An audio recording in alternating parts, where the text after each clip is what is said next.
Friday from 7 to 9. When you see that notification, we about to go live. Hit this track and do you dance like you Karen Lacey. Run it back and turn Matthew to the house, baby. It's Tingle and Co. From 7 to 9. Come keep with the show. It's a new era. Let's get it, let's go. From 7 to 9. It's Tingle and Co.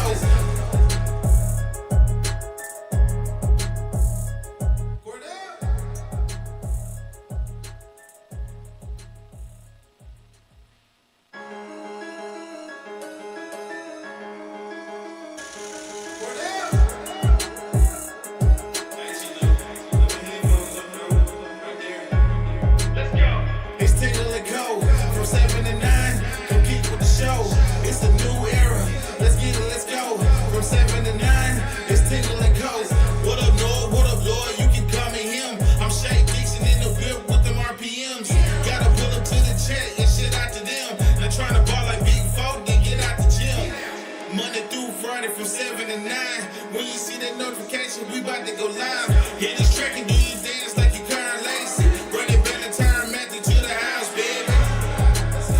It's Tingle and Co. From 7 to 9, come keep with the show. It's a new era. Let's get it, let's go. From 7 to 9, it's Tingle and Co.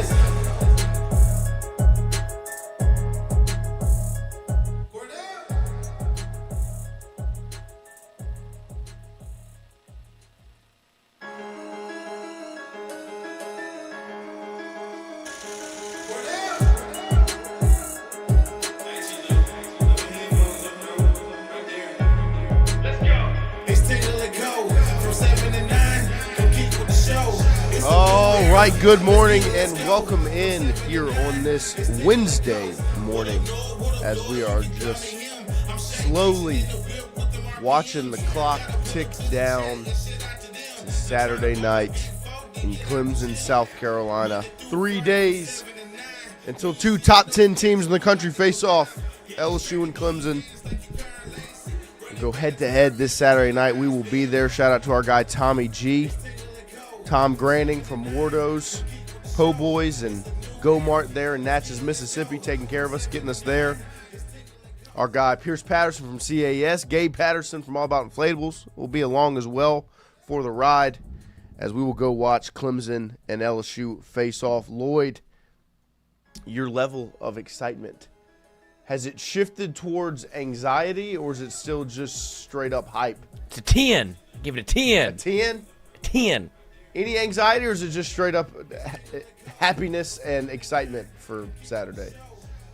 I don't think that'll get that feeling until you're there, right? Yeah. When you're in there. I won't get football, quote-unquote, anxious until probably the middle of the third quarter. Right. Depending on how it's going, obviously. But that's usually what it's like. I'm a big plenty of time. You're running out of time. Until you're running out of time. USC, plenty of time. You're going to have to make a play here. Yeah. You're going to have to do something on this drive. Had the lead, huh? Yeah. Now you're out of time. Come on. But, yeah, no, the anxiety will kick in soon enough. I've got a little bit for game number one. But, man, are we excited to watch the Tigers face off. It's crazy that we're only 3 days away from the day we've been counting down since New Year's Eve. But more importantly, since LSU baseball hoisted the trophy in Omaha, Nebraska, we've been ready for August 30th to be on our horizon, and it is officially 3 days away. It's going to be a big-time day of football. I was getting my hair cut yesterday. Barbara was like, "You headed out to Clemson?" I was like, "I sure am." And he was like, "It's going to be a whole lot of good football on that day." I was like, "You're going to turn Ohio State, Texas on in the morning, hopefully, unless you got YouTube TV. You're going to roll right on over into Alabama, Florida State, and you're going to close it out with LSU, Clemson. You're going to sprinkle in some of those other games throughout the day. College football week 1 is upon us, 3 days away." Yesterday, some LSU players met with the media, and it wasn't I'm intrigued the group that they brought. Not really, because it's the captains. They went from Brian Kelly speaking on Monday to yesterday. They send Garrett Nussmeier, Harold Perkins, Whit Weeks, and Chris Hilton out there, the guys that have been the mouthpiece for this program at SEC Media Days last season and this season, the guys that they trust to lead this team and lead this program. We've got sound from Garrett Nussmeier Harold Perkins, Whit Weeks, as they met with the media yesterday, previewing game number 1 and the 2025 season as a whole. And speaking of previewing game number 1, I also made our young Padawan, Christian Cowley, who is not here today. Stewie is not either. It's just me and Lloyd. Slim show today. Hey, Jacques Doucet, 8:15. There you go. Jacques will join us at 8:15 this morning. JD. But Dabo met with the media yesterday. I got Christian to cut that up as well, give us a couple sound bites from what the Clemson head coach had to say. Boy, was Christian excited to do that. He sure was, because it was like a 40-minute long press conference. I saw it on YouTube right whenever he texted. I was like, 45 minutes. He goes, it's 45 minutes? Yeah. Like, Dabo doesn't meet with the media often. When he does, it's behind a paywall. Yeah, he gave us a couple clips out of it. So we'll listen to what Dabo had to say as he previews week number 1, LSU versus Clemson. And on top of that, like we've done all last week and this week, we've been doing some position group breakdowns. Today it is the linebacker room, which LSU fans be excited, because there's a whole lot of positivity to talk about when it comes to the linebacker room for the Tigers. But Clemson's got a pretty good room as well, especially their top 2. So we'll get into that later on today, breaking down the linebacker position for both teams. In some other news, like we've said, when it was announced that Dan Bournet would not be returning as the voice of Death Valley, as the PA announcer for Tiger Stadium, they have made their selection. And I was a little bit surprised, because I felt as if it was going to be Franquez. I thought Bill Franquez was kind of a shoe-in for it. I felt like it was a layup. It was right in front of you. Franquez, obviously, the PA announcer for LSU baseball, crushes it. And LSU has selected State Representative Dixon McMakin as the Tiger Stadium PA announcer, stepping in after Dan Bournet retired earlier, just a couple of months back. So Dixon McMakin, State Representative, will be the PA announcer, who will be there for the home opener against Louisiana Tech in 10 days. And not this Saturday, but the next, when LSU opens up at home against La Tech. McMakin will be the PA announcer. He's previously announced LSU men's and women's basketball games, as well as volleyball and softball, and he is in his 10th year of announcing for Catholic High of Baton Rouge football. So the voice we have been used to hearing, Dan Bournet, obviously we were preparing ourselves to not hearing that voice, but it'll be a new voice somewhat. Not one that you're really used to hearing unless you visit Catholic High football games all that much. So that is the new voice of Tiger Stadium. Dixon McMakin will step in next Saturday. In other news, away from LSU football into some Saints football, they have selected their starting quarterback. Spencer Rattler gets the nod and will be QB1 for the Saints to kick off the 2025 season. I'm not sure how many people care, but what I can say is I understand the attitude and the thoughts around it. One, I get why they went Rattler, because it's a lot easier to go from Rattler to Shuck than it is to go from Shuck to Rattler. But on top of that, does this not just prove that we were all right and you should not have used your second-round pick, the 40th overall pick, on Tyler Shuck and just drafted best available? Because what this tells me is that neither of these guys are the guy. It took you this long to make the decision. Rattler's a 5th-round pick. Shuck, you used a 40th overall pick on it. So what you're telling me is that neither of these guys is going to be your franchise quarterback unless something drastic changes. And you should have just used the 40th overall pick to take best available and got a quarterback later in the draft last year.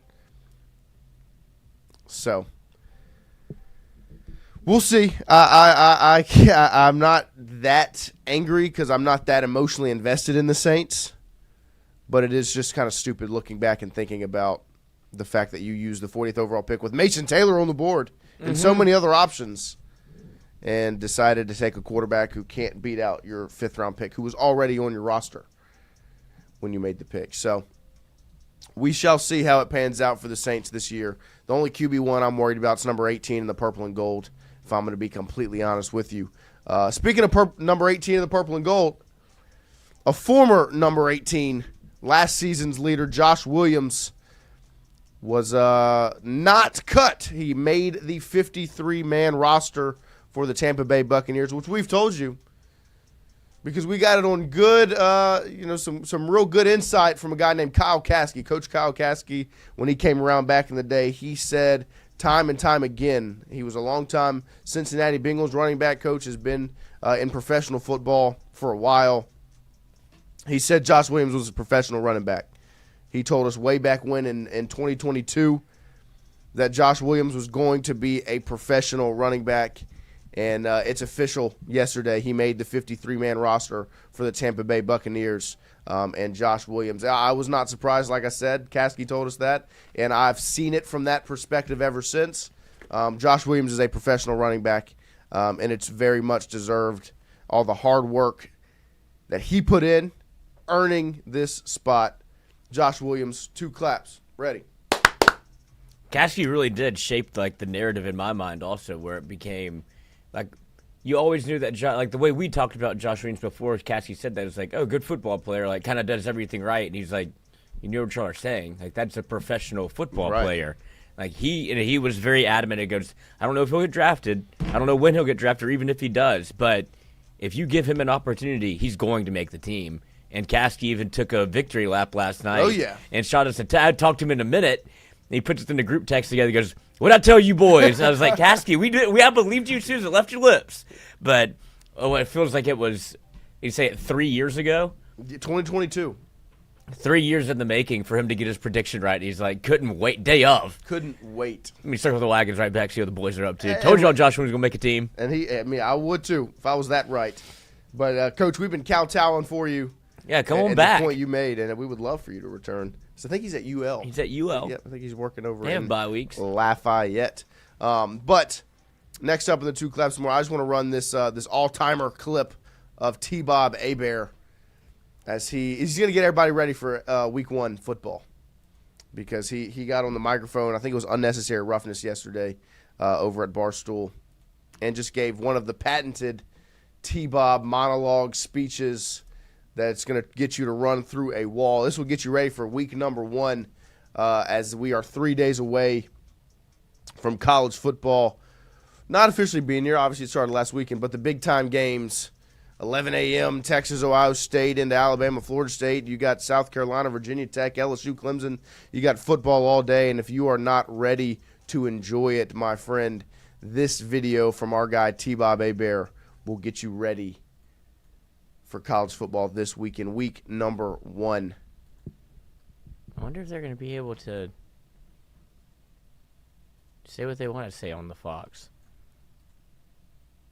I'm in here. Okay, guys, here we go. Week 0 was great, but this is where our true journey begins. And I mean journey, okay, guys? Because football is never about the destination. Let's talk time. You see, the pursuit of foresight sometimes comes at the cost to the present, and I want us to remind us all to be just that, present. This weekend, there will be gratuitous talk of playoff implications, win-loss projections, and potential champions. But in our pursuit to parse the future, let us not lose sight of the opportunity at hand, Liam. And that is the opportunity to live in what we love. I'm 36 years old. The average life expectancy of the American male is 78. Say I got another 36 years in me. I get 12 college football weekends a year. That means it's only about 400 more opportunities for I'm never heard from again. Therefore, you should know I will be damned before I let a single Saturday go by in which I'm not locked in, having fun, getting drunk, and watching my favorite team win or lose. Yeah, LSU may lose to Clemson, but I don't give a fuck. Football season's not about the destination. It's the journey, the paths, the ups, the downs, the thrill of victory, the agony of defeat. And I'm going to enjoy every fucking second of action this weekend because it is time in football that I can never take it back. So join me in our defiance of the inevitability of death and remind yourself that we live, I watch, therefore I am. And I refuse to go quietly into that good night. I will rage against the dying of the light because I can. My heart beats.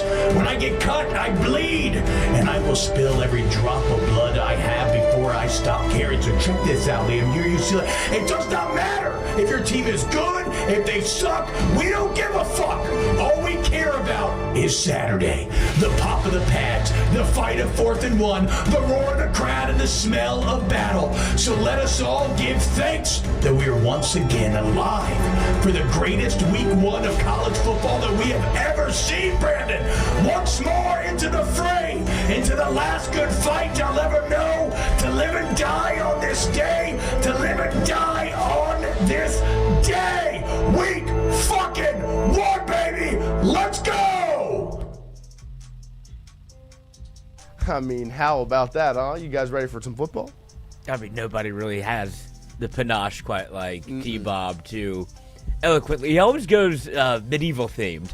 Yes. But that is, I guess, life and death. There was nothing more apparent in this world than we lined up for a battle with a sword and an axe. T-Bob's favorite time of the year. Also college football. T-Bob's favorite time of the year. Great addition by them. And Yes. you get to see him a ton on this Barstool breakfast that they will be doing Monday through Friday from 8 to 10 Eastern. So Yeah. I guess competition breeds Right, success. 7 to 9. It's his normal time slot. He's used to it. But yeah, no. Now everybody else that will be joining that show, I don't know if they, nobody else works in the morning there, right. Except for Barstool Mincy. Wake up with Wake Mincy. Up Mincy, yeah. That's at 2 in the afternoon. But shout out to T-Bob. That is, I get you ready for this weekend because he's right. This slate is stacked, and I'm fired up to fire the TV on and watch some football this weekend. Last thing we'll talk about is more not sports related. Ew. Cracker Barrel folded. They backtracked, recanted, took back what they said, the changes they made. They put the cracker They back in said, Cracker Barrel. And the barrel's back too. We thank our guests for sharing your voices and love for Cracker Barrel. We said we would listen, and we have. Our new logo is going away, and our old timer will remain. At Cracker Barrel, it's always been and always will be about serving up delicious food, warm welcomes, and the kind of country hospitality that feels like family. As a proud American institution, our 70,000 hardworking employees look forward to welcoming you to our table soon. Beautiful message that's really just saying we're going to stick with the old logo instead of changing to the new bland one. Are they going to change the inside of Cracker Barrel? They got to go back. I mean, it's just it really took away what Cracker Barrel was. Yeah, that's like, just the old-timey feel. Why are you modernizing it? Yeah, political whatever be damned. Like, no feel for what Cracker Barrel was. That's a place that doesn't change. Right. Like, it's just Cracker Barrel. It's It's an exit off the old interstate. You go with Peepaw and Meemaw. You play a little tea game on the table. There you go. You get your homemade biscuits. If you don't like the vibes, don't like you just, like it. Well, it's not a real red. It's a portal back in time. Yeah, and that's why the old people love it because Yeah. it's like I'm sitting in a wood rocking chair while I'm playing the tea game with some Biscuits and biscuits gravy. And my grandson. chicken and dumplings, and my grandbabies. And it shouldn't cost me more than $12. There you go. So Bullying works. they recanted and went back, but like we said, LSU football versus Clemson 3 days away. Watch it at Cracker Barrel. And go watch it at Cracker Barrel or go watch it at Golf Suites. We won't be there this weekend. Obviously, we'll be heading out to Clemson, but as the season rolls on this year, we will be in the Golf Suites pretty consistently post-game for every home game, watch parties for every away game, and we want you there with us. So make sure you work that into your schedule however you can. Head over to Golf Suites. We'll be up in the bar. They'll have food specials, drink specials, the whole deal. Come join us at the Golf Suites this season.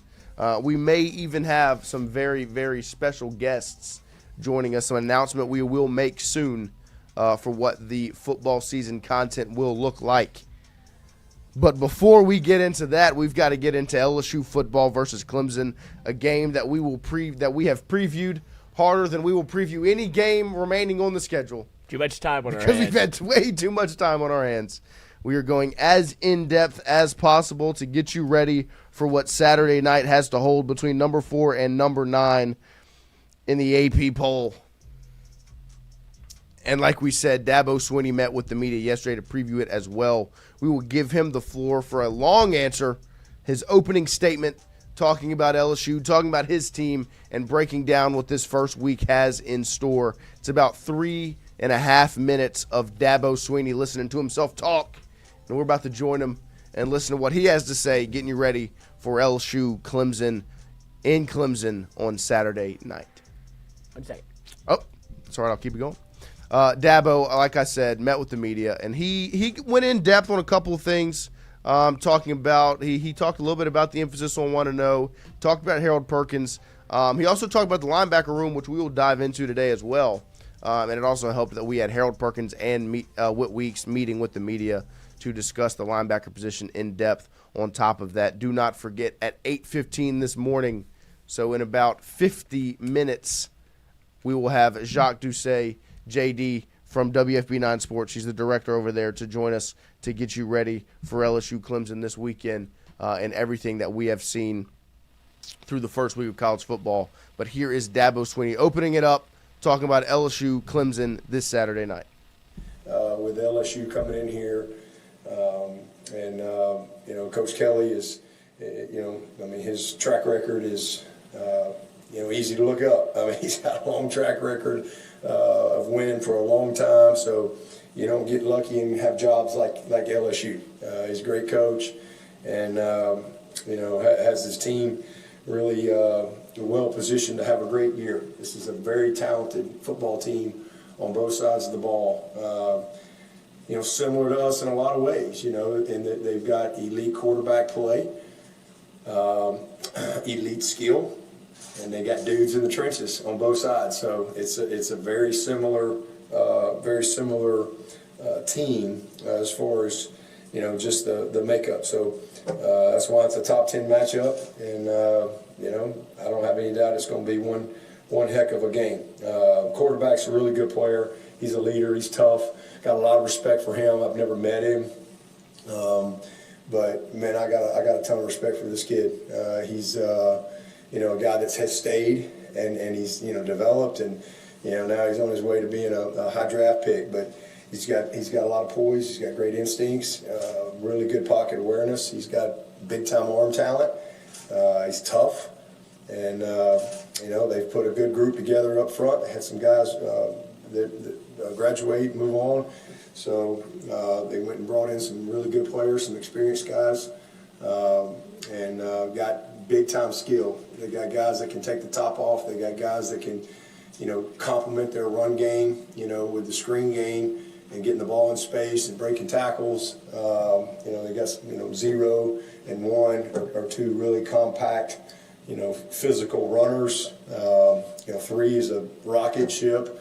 4, I think, is number 4, kid coming over from Oklahoma. He's a big-bodied receiver. He'll be the biggest guy out there. So, 29 is as good as we'll probably see. He's a very, very, very good back. He is strong. He's powerful. He breaks tackles. He's has the speed to take it the distance.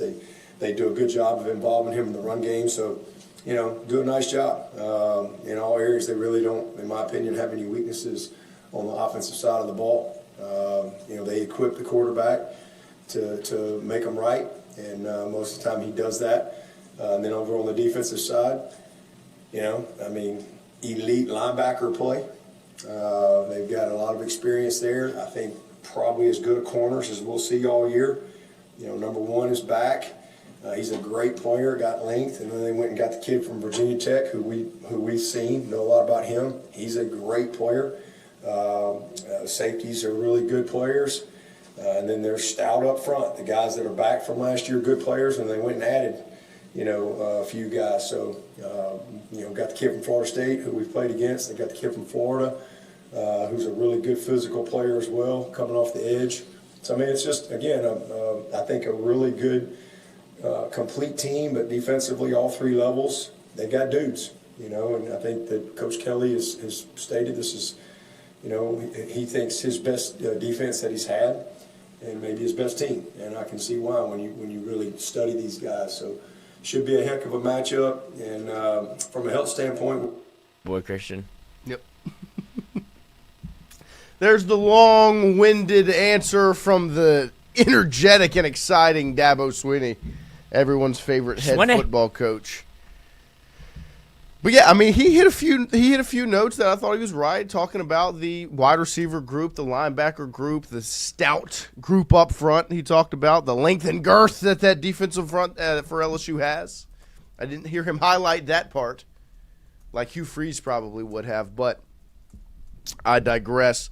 Dabo, I will say, does seem like he's looked at the film some. He's broken down LSU, but man, that was not as energetic or exciting as I had hoped an opening statement would be. When you're getting ready for such a big-time matchup, he just kind of self-proclaimed energy guy. He hates the media. He cannot stand the media. Doesn't want to let you into practice. And now, when you get him, He reads off the paper. he's just reading straight off the teleprompter. But he's never been known as somebody that is X's and O's, right? Right. He's always been very much rah-rah. Of course. Run the program, hire coaches around him, and then just talk about Clemson. But when it's disrespectful, then it's little old Clemson. That's when he gets fired up, whenever he thinks you're disrespecting the Clemson Tigers. And that's one thing that Clemson has not been this offseason. No, Is he doesn't get to play his card at all. He has that ace card, and he gets to keep it in his pocket. Because they've been overly respected. Now, even by us somewhat, where it's like just the week one aspect plays into the talent of Clemson just because we're kind of the bugaboo of week one football games. But yeah, don't be shocked if Clemson is able to win Right. Saturday night, that he does go back to the well. Little old Clemson. Yeah, I mean, everybody want to count us out against big, bad LSU Tigers. Guess who's the real Tigers in the real Death Valley now? Oh, I mean, Death Valley Jr., huh? I can write out the script for what Dabo would say after the game. But, man, there was his opening statement getting you ready for what's in store this weekend. Look, he didn't bring the energy with it, but it's going to be a big-time football game. These are two teams. I actually read yesterday while I was getting my haircut. I read an article from, I think it was TigerNet, maybe one of Clemson's websites, where they have some writing done, and it was talking about the comparison between these two teams lining up. And it's funny, we've talked about it a good bit as we've previewed the game, and we've compared it to USC last season, where there were some eerie similarities between LSU and USC going into week one. You're kind of in a similar spot between LSU and Clemson, and there's some things with Clemson that we don't really talk about all that much. One, they lost 3 games to the SEC last season. Georgia week one, South Carolina at the end, and obviously Texas in the college football playoffs. So they face off with 3 Southeastern Conference teams and did not pick up a win. Also in week ones, they have not fared all that well. I think, 3 out of their last 4 week one games they've lost. Georgia last season, which was a close-fought game through one half, and then Georgia pulled away as the game continued. So they're also trying to fight off some demons from week one and some struggles that they've had against SEC-caliber opponents. And so it's not as much as we can kind of sit back and dwell on the issues that LSU has. I really do appreciate whenever I go read the people that are doing what we do for Clemson, and you just see the human side of them. That they're not this big, bad monster that some of the media makes them out to be with all these returning pieces they have. Because, look, they have a lot of returning pieces. They went out and they kept their guys that they've recruited, and they've got homegrown talent. They've got a good bit of true juniors that are going to be filling in and stepping up and playing big-time roles. They went out in the transfer portal and they added a handful of guys. We'll bring up the last one today in Jeremiah Alexander, the linebacker, and my thing with Clemson in the transfer portal is they went out, they identified talent, and they find guys that they already kind of have a plan for. Whenever I see a team that doesn't bring in a lot of transfers, but really most of the time when you bring in transfers anyways, you need to have a plan for them. And when you're a team like Clemson that's only hand-picking a few, you have a really good role and plan in place for them. If you thought the Clemson model is the one it felt like Brian Kelly was chasing, right? Where it felt like retention and sprinkle on top. And that's what Dabo and Clemson have done with the transfer portal. It hasn't been go out and add 18 players from the portal because we need to get better. He's continued to build his roster and keep the guys on the roster that you want or that they deem as the guys in the building that they want to keep and get them to come back for their senior year. You get Cade Klubnik to come back for a third year as a redshirt senior.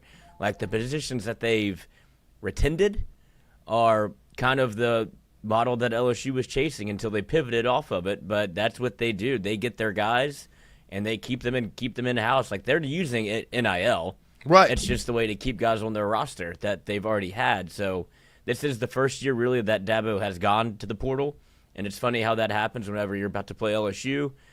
Teams seem to pivot and try to do whatever they can to maybe add to their roster as they hire a new defensive coordinator. Right. They bring in a new linebackers coach, and then they also have used the portal. Mm-hmm. And so it's interesting to see kind of the changes that they make intermittently going throughout a year, where it is the importance of week one as they, I believe, going back maybe 3 years. This is as far as I could go back and keep my mind right. Lost to Georgia 10-3, and they beat Georgia Tech, then they lose to Duke, lose to Georgia. And so that they understand the importance of week one for them as well, even though this game does not bear a lot of weight for what they want to do in a college football season, because their entire goal is if we win the ACC, we're in. Right. Like, and I mean, they lost 3 games last year? 3 games last season, and then lost a bowl game, so 4. But going into it, they were still with 3 losses. They were still able to make the ACC championship and pull a quote unquote upset to get them into the college football playoff. Yeah, no, I mean, I think when you look at the storyline around week one, and like I said, there's a lot of comparable things, and with Clemson, there's a lot of stress on them going out and winning this game. I don't feel like there's as much pressure on Clemson to win week one as there is LSU. No. It is not at the same premium for the two teams. Now, I don't think Clemson's going to come out and not try or not care because it's not as important. But like for LSU, it's a little bit closer to life and death than it is for Clemson. When you compare the two schedules next to each other, LSU has a much tougher road to only to go 11-1 after, or 10-1 after, compared to what Clemson has. Where Clemson maybe will slip up against Louisville, or I forget who else is on their schedule. Right. I mean, one of those games. You've got South Carolina at the end, which is the other one you'll have circled. But those are kind of, when you look at Clemson's schedule, you circle 2 games. It's the 2 SEC games. You maybe put a star next to SMU and Louisville, but I don't think there's a game on Clemson's schedule they won't be the favorite in. LSU, you've got a handful of them, and this one is one of them. And so if LSU wants to really put themselves in the position to not have to stress about what 10-1 looks like from then on, you've got to find a way to win this game. It is at a different premium. Right, and the reason that I believe Clemson is getting this amount of pub is because of how they finished the year. Like, lest people forget that after that South Carolina loss, it felt like they were trending in the wrong direction because, I mean, it's a top 20 matchup, but it felt like Clemson was playing for not really – they were on the outside looking in. This game didn't matter. They lost 2 games to the SEC, 3 if you count Texas. So 0-3 against the SEC last year. But they played their best 2 games in their last 2 games, and that's what people tend to remember is what they did to SMU to win an absolute thriller, 34-31. And then while you lost to Texas by 2 touchdowns, that was the best Cade Klubnik has looked all year. And that's the best Cade Klubnik looked all year is the last 2 games.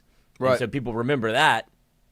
And it's like, oh, they're bringing all of these, their top 3 wide receivers back, their quarterback back. They have depth on the offensive line that you've seen people play together. And then you can look at the defensive front, like, oh, they have 2 first-round picks on the defensive line. They've got a cornerback that can probably be drafted within the first 2 days. And you start looking at the talent, it's like, oh, Clemson should be good. And I think that's kind of snowballed into Clemson a lot of like a sexy national championship pick. Right. No, I agree. And I think my biggest thing when I look at this matchup, and one of the things we talked a little bit about last week, but I think we just kind of skim past it a little bit, is this running back concern for Clemson. Like when you're looking at Clemson's roster, the reason they have the hype and the excitement is because of how much returning talent they have. Like 76% of their roster is returning, and not just the roster, the guys that played last season for a playoff team. So they're returning so much production. And when you look at the letterhead of, you've got potentially 4 first-round picks, maybe more, with Klubnik, Woods, Parker, Terrell, 3 defensive guys in your quarterback, and then you've even got Antonio Williams at wide receiver, and you got a really deep wide receiver. Like, they have so much production returning. There's so many positives to look at. But that negative, that one area of concern, that running back room where you're going to put a lot of pressure on a wide receiver turned running back. And look, I'm not saying it can't work. These guys are freak athletes. They are elite of the elite. If anyone was going to be able to make the transition, it would be one of these guys that is at one of these big-time programs that can swap from a wide receiver to a running back. I don't think Clemson would do it if they didn't have some sense of confidence in it, but I do think that aspect's been overblown a little bit, where they're trying to instill more confidence in him than anything else, in Adam Randall. Because there has to be concern in the fact that you are going to throw out a wide receiver turned running back in a game of this magnitude, especially when we talk about what Clemson can do to affect LSU. It's affect the run game, make them one-dimensional, let your pass rush do what it's going to do. LSU's in the same boat. They can put the same pressure on Clemson. If LSU can make Clemson one-dimensional and stop the run with this wide receiver turn running back in Adam Randall, which, like I said, I'm not saying it can't work, but you're putting a lot of trust in this guy for week 1. He's got no experience as a power 4 big-time matchup running back. He had a couple of rushes against Texas, and that's it. But now you're going to throw him in the fire against LSU in week 1 on a Saturday night against that defense that is nasty, against a Blake Baker-led defense that just has dogs all over the place. And he's going to have to run the football. And if he can't, then you become one-dimensional. And if Clemson becomes one-dimensional, as talented as they are as an offense, they've got 2 really good tackles. They've got a really, really, really good quarterback. And they've got one of the best wide receiver rooms in the country. They've got everything. If you can't run the game and you run the ball and you become one-dimensional, that's when Dominic McKinley and Bernard Gooden and Gabriel Relaford and Patrick Payton and Jack Pyburn and Sadir Mitchell and Jacobian Guillory, and go down the list of the guys we've talked about the last 2 days, these edge rushers and these defensive tackles, and then throw in Harold Perkins and Whit Weeks and Devon Keys and these other weapons they have, Jordan Gilbert, A.J. Halsey, all these weapons that Blake Baker has at his toolage. Yes, you're going to want to see them do it at LSU and do it consistently, this, that, and the other. If Clemson becomes one-dimensional, it really changes the dynamic of this football game. If they can't keep LSU guessing, if they can't stay balanced against LSU, it's going to change what it looks like. The same way when we talk about LSU, that's what we say. If you can't get Caden Durham going, if you have to rely on Nussmeier too much, if he has to take a 5-step drop and you give Peter Woods and T.J. Parker the ability to pin their ears back and go get them, that same thing rings true on the other side. As much as LSU needs to worry about blocking Clemson's defensive line, and they need to worry about it, Clemson's got to worry about blocking LSU's. And the preseason hype between those 2 rooms might not be on the same level. When you see them suit up on Saturday night, you're going to realize it's a little bit closer than you thought.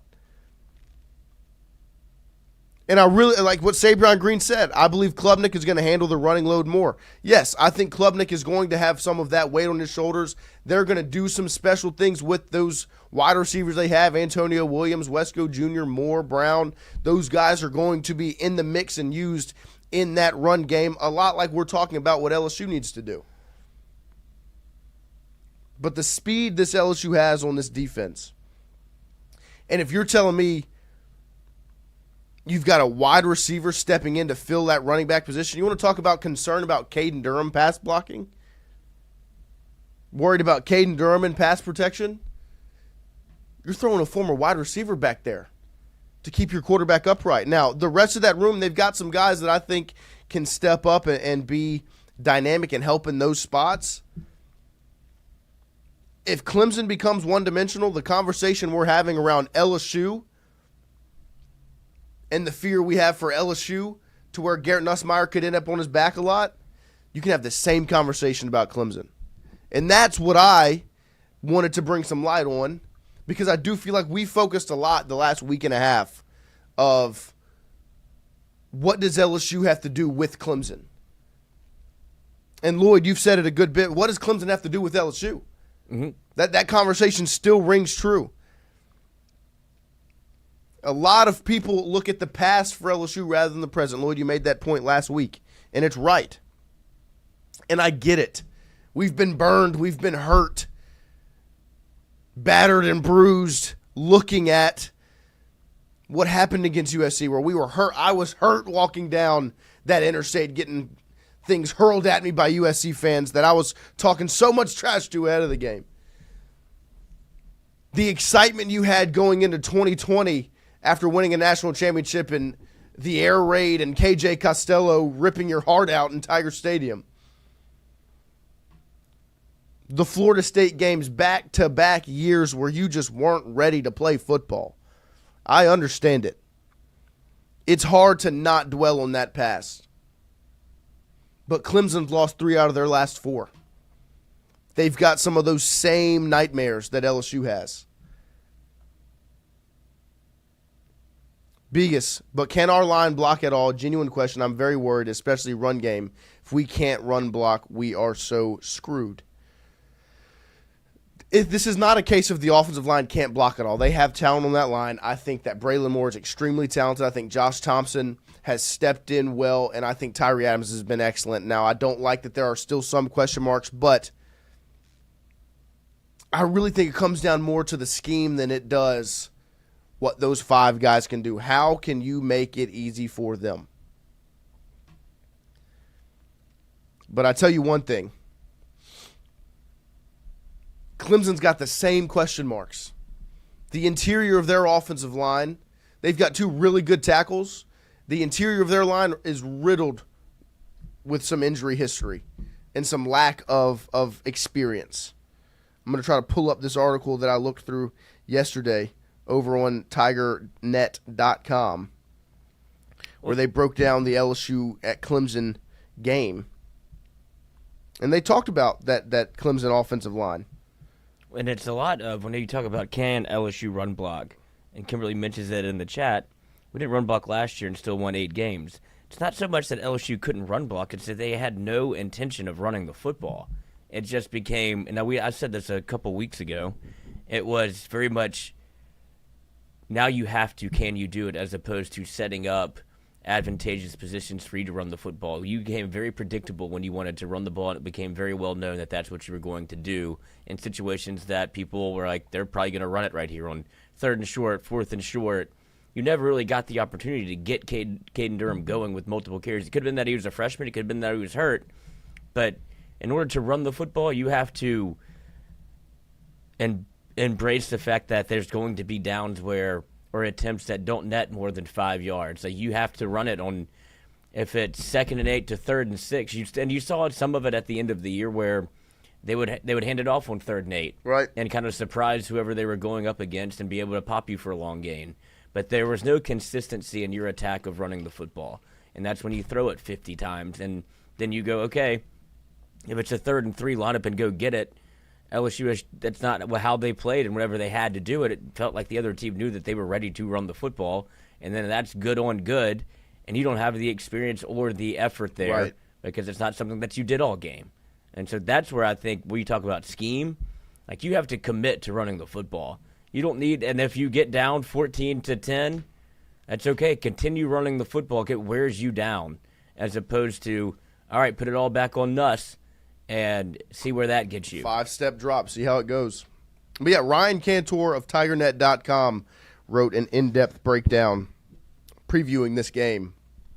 And the discussion around the run game for Clemson is eerily similar. He said, Clemson couldn't run the ball without Phil Moffitt at the end of the season, and now he's gone to the NFL. Will the offense remain as one-dimensional as it was at the end of 2024? One legitimate concern is the interior of the offensive line, specifically at both guard spots. At right guard, Walker Parks is coming off the lowest-graded PFF year of his long Clemson career, and there were reports early in fall camp that he suffered a lower leg injury. On the left side, the steady Marcus Tate has exhausted his eligibility. Harris Sewell seemed like the replacement at left guard, but Colin Sadler has reportedly been pushing him. If that's because Sadler, who has historically posted low PFF grades himself, has taken big strides, because he used to be a 4-star and top 5 rated recruit in South Carolina, that's great news. If it is because Sewell isn't ready, Clemson's inexperienced crop of running backs, which I expect to be headlined by converted wide receiver Adam Randall and redshirt freshman David Eziomeme, we will have a tough road to plow. So you hear it right there. That's Clemson, somebody that's covering Clemson sitting back and saying there are genuine concerns about the ability to run the football and the interior of that offensive line. You've got Walker Parks, lowest graded PFF year in his career at Clemson last year. So he's got experience, but he had a rough year last year, and he had some fall camp injury buzz earlier getting ready for this season. And then Harris Sewell and Colin Sadler, who are, are they battling for – it's the same conversation of LSU. Are they battling because they're both performing so well it's hard to pick? Or are they battling because neither of them is really grabbing hold of that job and saying, you know what, it's mine? And so that paragraph right there, that little tidbit from this article, really humanizes this Clemson team we've been talking about. Because look, they've got to line up across from LSU's defensive line as well. And I gave Clemson the edge in both of those rooms, the edge room and the defensive tackle room. I gave them the edge in the roster spots, but that does not mean that LSU is counted out and they are not talented there, because it is close. The only reason I gave Clemson really the edge has nothing to do with talent. It's got to come down to experience. They've got more experienced guys that you got film on them doing it. Peter Woods, TJ Parker, Stephilian Green, DeMonte Capehart. They've got guys, Will Helt that they got from Purdue, that have done it. But this LSU room is stacked in the same way. And we talked about how Clemson doesn't use the transfer portal, but more so uses NIL to get guys to come back, go across the offensive line. You have Tristan Lee at left tackle, a graduate. Left guard, Harris Sewell, a junior that comes back, with his backup being a graduate student that comes back, center graduate student. Chapman Pendergrass, his backup's a junior. Right guard, graduate student. Right tackle, graduate student. Like, that's not really how it usually works out for many schools in college football. And you could phrase it one of two ways. They're not good enough to go to the NFL, so they're coming back to play college football. Or they put enough emphasis at Clemson to, come back and finish what you started here as a graduate student to come in and play offensive line for Clemson. I do think that what they've been pitched is, if everybody comes back, we have a chance to win a national championship.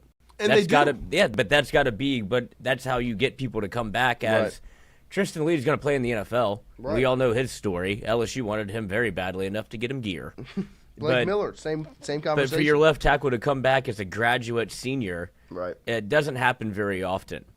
And so that's what I see when I look across the board of the guys that they have. They have the young, talented wide receiver room, but you also got a receiver to come back that very easily could have been drafted in the first two days. And so the only position they couldn't convince to come back was our running back. He's a senior. Yeah, I mean, they had guys that left just genuinely because they exhausted eligibility and they couldn't. But to see that, it shows you what their message is, and it worked. And then on top of that, they found what little, experience that they didn't have and filled it with the transfer portal, except for a running back. They've done a good, from a roster standpoint, they've done a really good job at building this thing out. Yeah, because they don't believe in the portal. If you come here, you're staying. Yes. If they don't let you hit the portal, And they also are promising we won't go grab anybody to replace you in the portal because when you look at the running back room. No, it's all homegrown guys. They stuck and they kept a wide receiver, moved him in there. Yeah, he's a graduate. Adam Randall, he basically got kicked out the wide receiver room because he wasn't playing. But then you convince him to.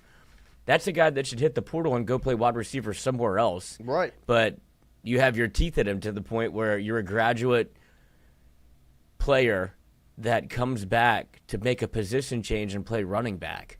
Mm-hmm.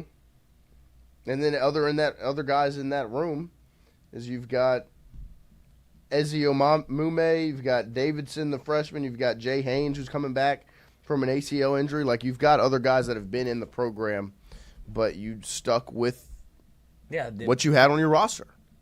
Yeah, 5 people in that room have redshirted already. Right. Like and Gideon Davis is your true freshman that will probably get some run, but to this point, it feels like it's Adam Randall at least for week 1. Yeah, and then you've got the Ezzy guy, the backup, that's going to step in and do some stuff. But it's a lot on Adam Randall. That's what I'm talking about. Like, it's a lot on a wide receiver convert to running back. And there's a prediction model out there that you can go look at, like pick a team and go through quarterback, running back, and they predict the amount of carries and yards. And they have Clemson rushing for. And this is just the running back room. I think it was 125 yards with Cade Klubnik adding 55 yards. Yeah, it's going to be so much pressure on number 2 to run the football. Yeah. Which adds to the pressure on his shoulders of, like, you're going to be, like, there's a lot of pressure on Cade Klubnik offensively to go win the football game. Yeah. If you're counting on him to run the football, be your running back and your quarterback. Very rarely have you seen anyone be able to do that outside of Jaden Daniels 2 years ago. But it's going to be a huge, huge football game. Both teams are going to be fired up, ready for it. I do want to get to the clip of Dabo talking about Brian Kelly's 1-0 emphasis and mindset because I'm very intrigued to discuss kind of that 1-0 thought process and kind of what Dabo and where he sits on the same token of this is what Brian Kelly's been saying. Here are my thoughts on the 1-0 emphasis that LSU has made going into the matchup on Saturday against Clemson, because obviously you've seen the sign up on the Jumbotron. It was up again Saturday night when we were at the scrimmage. They had the 1-0 up on the board again.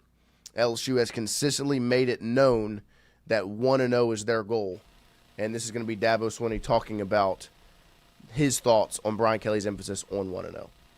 All up in their weight room. Yeah, I don't have any thoughts either way. I mean, everybody, I can't put myself in his team room, locker room. Everybody has their, own way as far as what you got to do in whatever moment, whatever team that you're coaching at that particular time. He's done it a long time, so whatever he wants to do, I'll leave it up to him. Yeah, I mean, that's real in-depth breakdown there on what his thoughts are on Brian Kelly and the 1-0 mindset. Whatever he wants to do, I'll leave it up to him. It's not a lot of insight, but, I mean, what do you expect? What do you expect him to sit back and... He really doesn't like to be questioned, does he? No. He's big on controlling the narrative. Yeah, I mean, he doesn't let people come watch practice. Like, and your practice tidbits that you get, go sit back and watch our guy, what's his name, Morgan Thomas from Locked On Clemson. The practice reports they put out are genuinely just what Dabo tells you. 5 of 10. 5 of 10, 4 touchdowns for Cade Klubnik today. Like, Dabo, and no context outside of that, just numbers. Just threw that at you. So it is very much controlling the narrative over. Well, at and Clemson. when you have the team that you have on paper coming back, he doesn't have to tell you anything. He's like, yeah, y'all know how good we can be. Right. So you don't get to see anything. And it's very much a tyrannical way to do and run the program, like considering what LSU has, where you're allowed to go to practice. You're allowed to watch, even if it's just filming for the first, 15 minutes. 15 just minutes. The same drills every day. You can still sit and watch and come away with your practice takes. That's why these practice reports are everywhere for LSU, right, because you have access. And the way that Dabo does it is it's in his mind, you get it straight from the horse's mouth. Yeah. And it could have been anything that happened, and we'd have no clue, but it's just what Dabo told us. And why would the head coach lie to me? But that's shades of old LSU, but with LSU, like it's an open book, brother. Come see. Come and watch. That's two ways to handle if you think you're good or not. No, and it's going to be a big-time matchup Saturday night. That's where there's a double-edged sword because you get to see all of the talent, you get to see everything, but there has to be a bad, right? And then that's how this entire offensive line story has unfolded as to there's reports of, LSU offensive line struggled. And I'm sure they don't want that necessarily out there. Right. But it's what you see. That's what comes with the territory. And I think that's it all gets kind of blown out of proportion. And those are the two different dynamics of what happens when you give access and what happens when you don't. Clemson's got this very beautiful, pretty perception in the media of everything looks good. There's one concern about your wide receiver turned running back. He's next up. But he's next up. He's he's running for 60 yards, doing practice, this, that, and the other. They have a very clean reputation in the media right now of everything looks real good in Clemson, South Carolina. LSU, on the other hand, has been very transparent. We, as the media, have gotten to go sit and stand and watch and video and put out and tell you what we've seen at practice. You have a front row seat to the preparation and what's going on. And so what that does is it makes, hey, maybe it's not all green grass and rainbows over in Baton Rouge. Well, I guarantee you, if there are issues coming here in Baton Rouge, there are still problems going on in Clemson, South Carolina. You just don't get to know about them.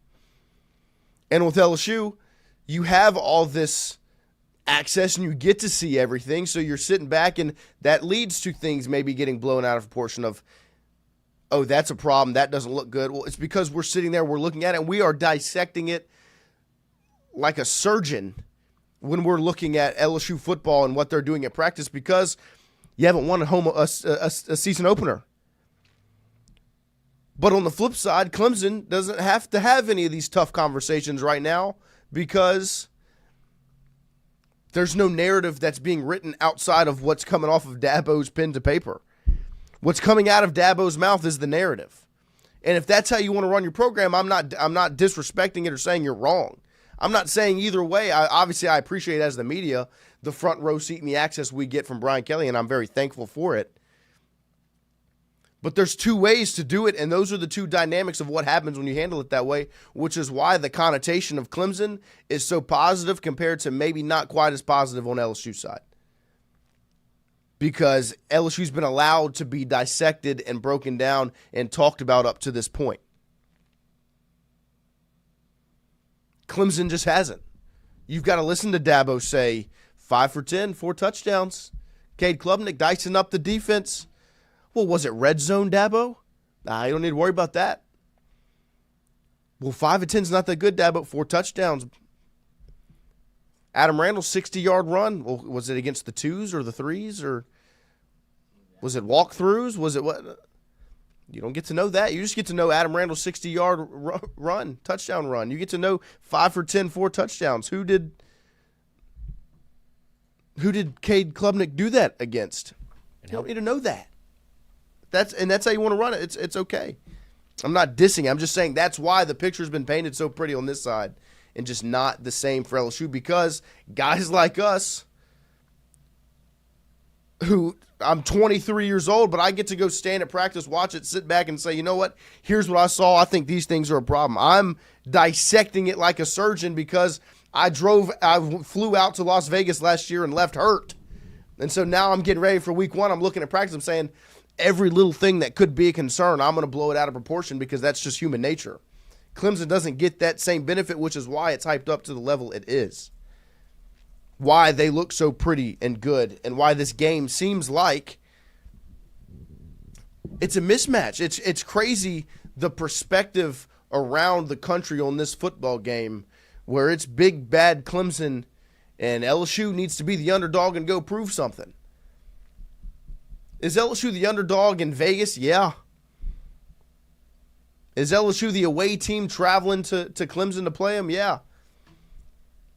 It's still LSU football, man. Like, it's still the same standard. And they went out, and it's It's win now. You've got to do it now. It's 1-0. Go do it now. Over, under 57.5. I'm going under once again. I'm going to stand on the fact that I think this is going to be a defensive dogfight on Saturday. Not only that, it's week 1. Mistakes are going to happen. Exactly. You saw what happened in week 0. You saw week 1. You're not as polished. You have your first 15 that you feel very confident in. As you saw LSU against Florida State, they thought they scripted 15. They scripted 1. Right. They thought it was a touchdown. But this comes down to, it feels like, at least in my mind, it's very much a feel-em-out game. I don't think you'll be seeing a lot of – they're just so experienced on both sides that it doesn't feel like you're going to be surprised by anything that you see, and it's a four-quarter game, not a first-quarter game. So if as much as you want to see LSU take shots, you'll see both teams try to kind of settle in. You throw jabs in the first round. You start throwing, different punches, work the body in the second. Right. And then when it gets to the third and fourth, you start seeing who's the better fighter. But I just don't see them going 60-yard touchdown pass. Oh, let me answer with a 65-yard touchdown pass. Like, I don't think it's going to be that type of football game. Be calculated. Yeah, but it feels like it's going to a lot of feel it out because nobody wants to win or lose it in the first quarter. Right. It's going to be a dogfight. So every single day we are brought to you by our friends over at F45, right, Lloyd? F45, yes. Went there yesterday. Got my first taste of the cold plunge, 3 minutes. There you go. Which apparently was good. I didn't know, but I almost passed out as soon as I got in there because I forgot how to breathe for a second. But she coached me through it. Got coached up on how to do the cold plunge, then hit the hot sauna after, then back to the cold plunge. And this is all after I got to work out. And so we had the 4:30 class that led to the 5:30 class, 45-minute workout. Hit Tuesday, Thursday, strength day. Today, cardio day. Not my favorite, but they make it fun, keep it entertaining. So quick 45-minute workout, great music. Come and check out F45. We're doing a little bit of a giveaway. I'm working with her today to see how we can get maybe a little discount code There we go. for a raffle that we're going to do on Tingle & Co. I like that. So check it out, F45. 2 locations, but the real kicker here is the addition of the cold plunge and the hot sauna at the Bluebonnet location. There you go. Our guys, our friends over at F45. Good strong. The guys and the ladies. Taking care of Lloyd. They can take care of you too. That's right. So if you want to make sure you're in shape for football season so you can look like Lloyd Courtney. Well, that's the goal here is to not let football season dominate me. Of course. A lot of booze, a lot of boudin. Yep. And tailgates that Saturday, you're over that 2,000 calorie mark, I'm pretty sure. Football season. So you maintain Monday through Friday. Yes. Let Saturday, let yourself enjoy From it. a health standpoint, football can put you in a pretzel. That's another thing we're working on. They have a heart Pretzels? rate monitor Oh.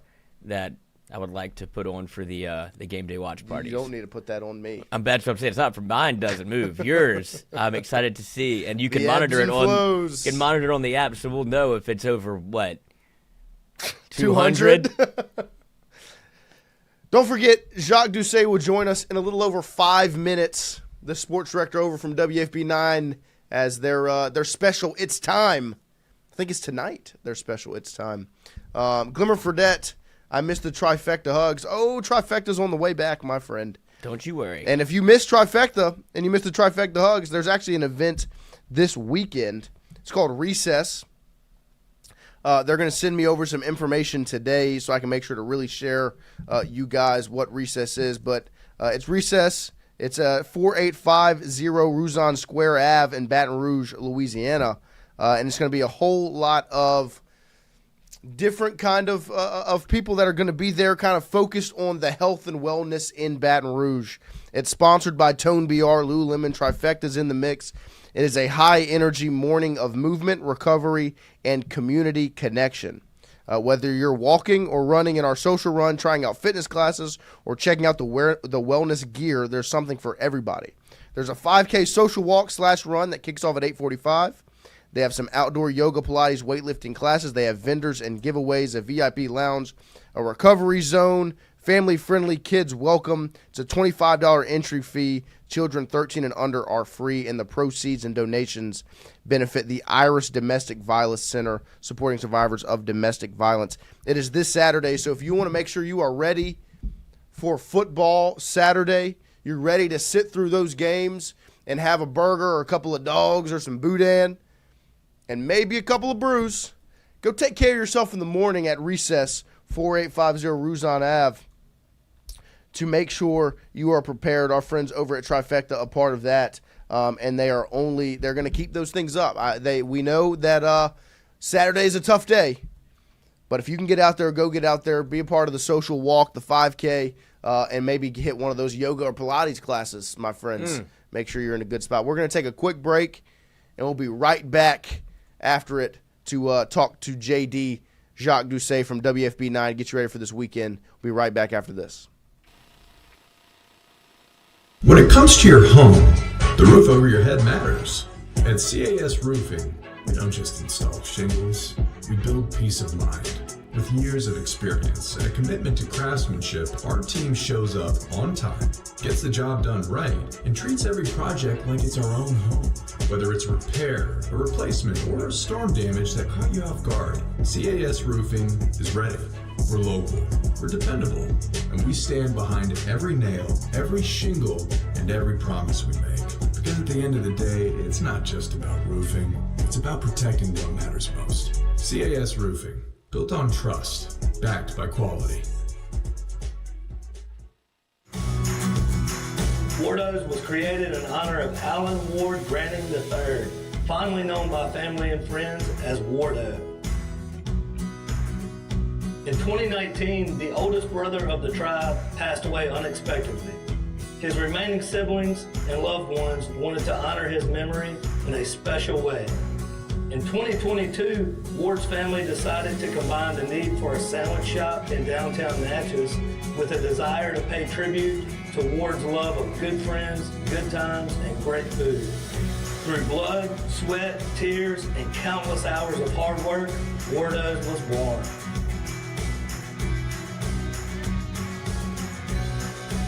So go visit Wardo's today at 309 North Broadway Street in Natchez, where the po' boys are so good, you'll swear you're in Cajun country. Hey, Miss Lou, come visit us, Tom and Wright Branding at Go Martin on the Go Deli. Go Mart has clean restrooms, community coffee, an awesome beer cave, and a great selection of anything you may need. Located at the corner of Highland Boulevard and Highway 61 South in Natchez. Also stop by Wardo's Po' Boys at 309 North Broadway on the beautiful Natchez Bluff. Where everyone is family.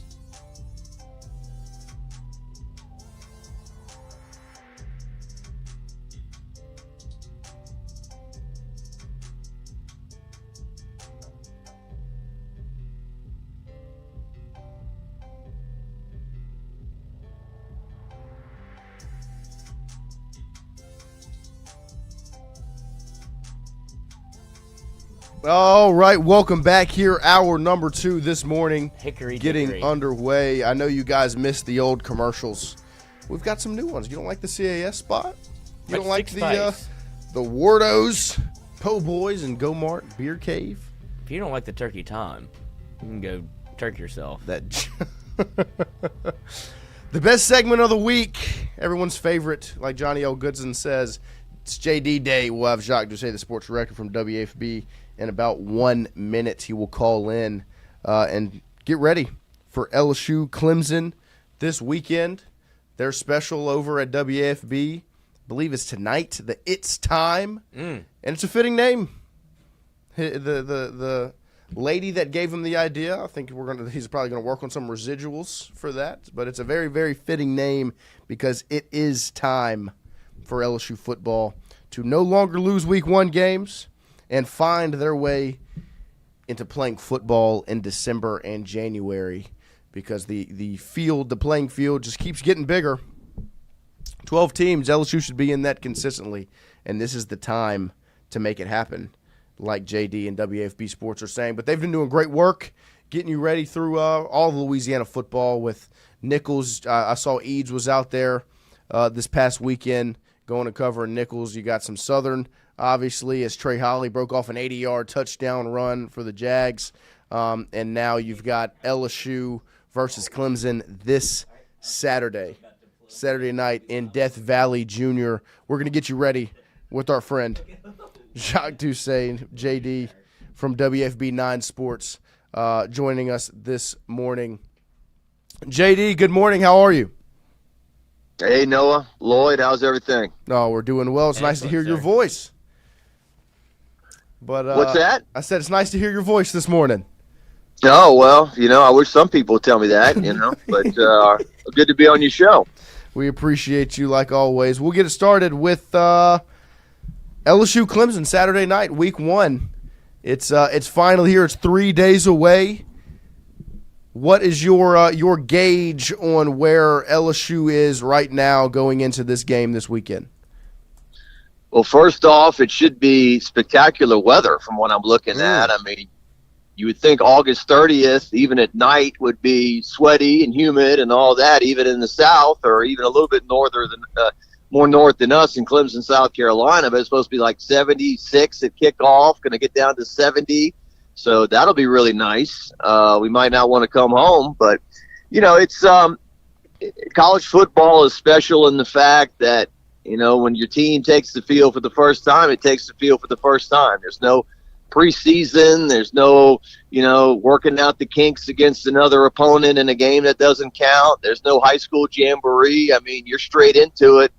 And in this case, you're straight into it in a very tough spot and against a very traditional program, a program that since they beat you in the Chick-fil-A Bowl in 2012 has really, surged as a program, won national championships, been in the playoffs numerous times, has a very successful, highly discussed head coach, Dabo Swinney. And I just remember as a kid growing up, even, in the 90s when LSU football wasn't good, just if whatever my summer chores were, as I was pushing a lawnmower or doing whatever, I was daydreaming about LSU football in the first game. So it's a special thing for sure. It's like no other sport we cover.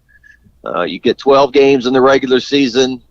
There's a couple of them that you figure LSU is going to win pretty easily, but for the most part, you're going to be biting your fingernails, high anxiety, and sometimes wondering why do we do this to ourselves every year.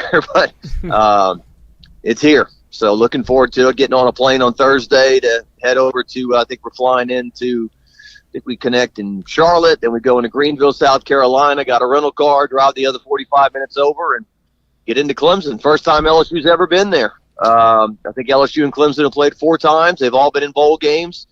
And, of course, LSU completed their 1958 and 2019 national championship teams by beating Clemson in New Orleans. And speaking of a little bit of history, I wanted to get your thoughts on there's the number 18 conversation. Obviously, Garrett Nussmeier gets awarded that jersey, and there's a lot of people that choose not to look too much into it.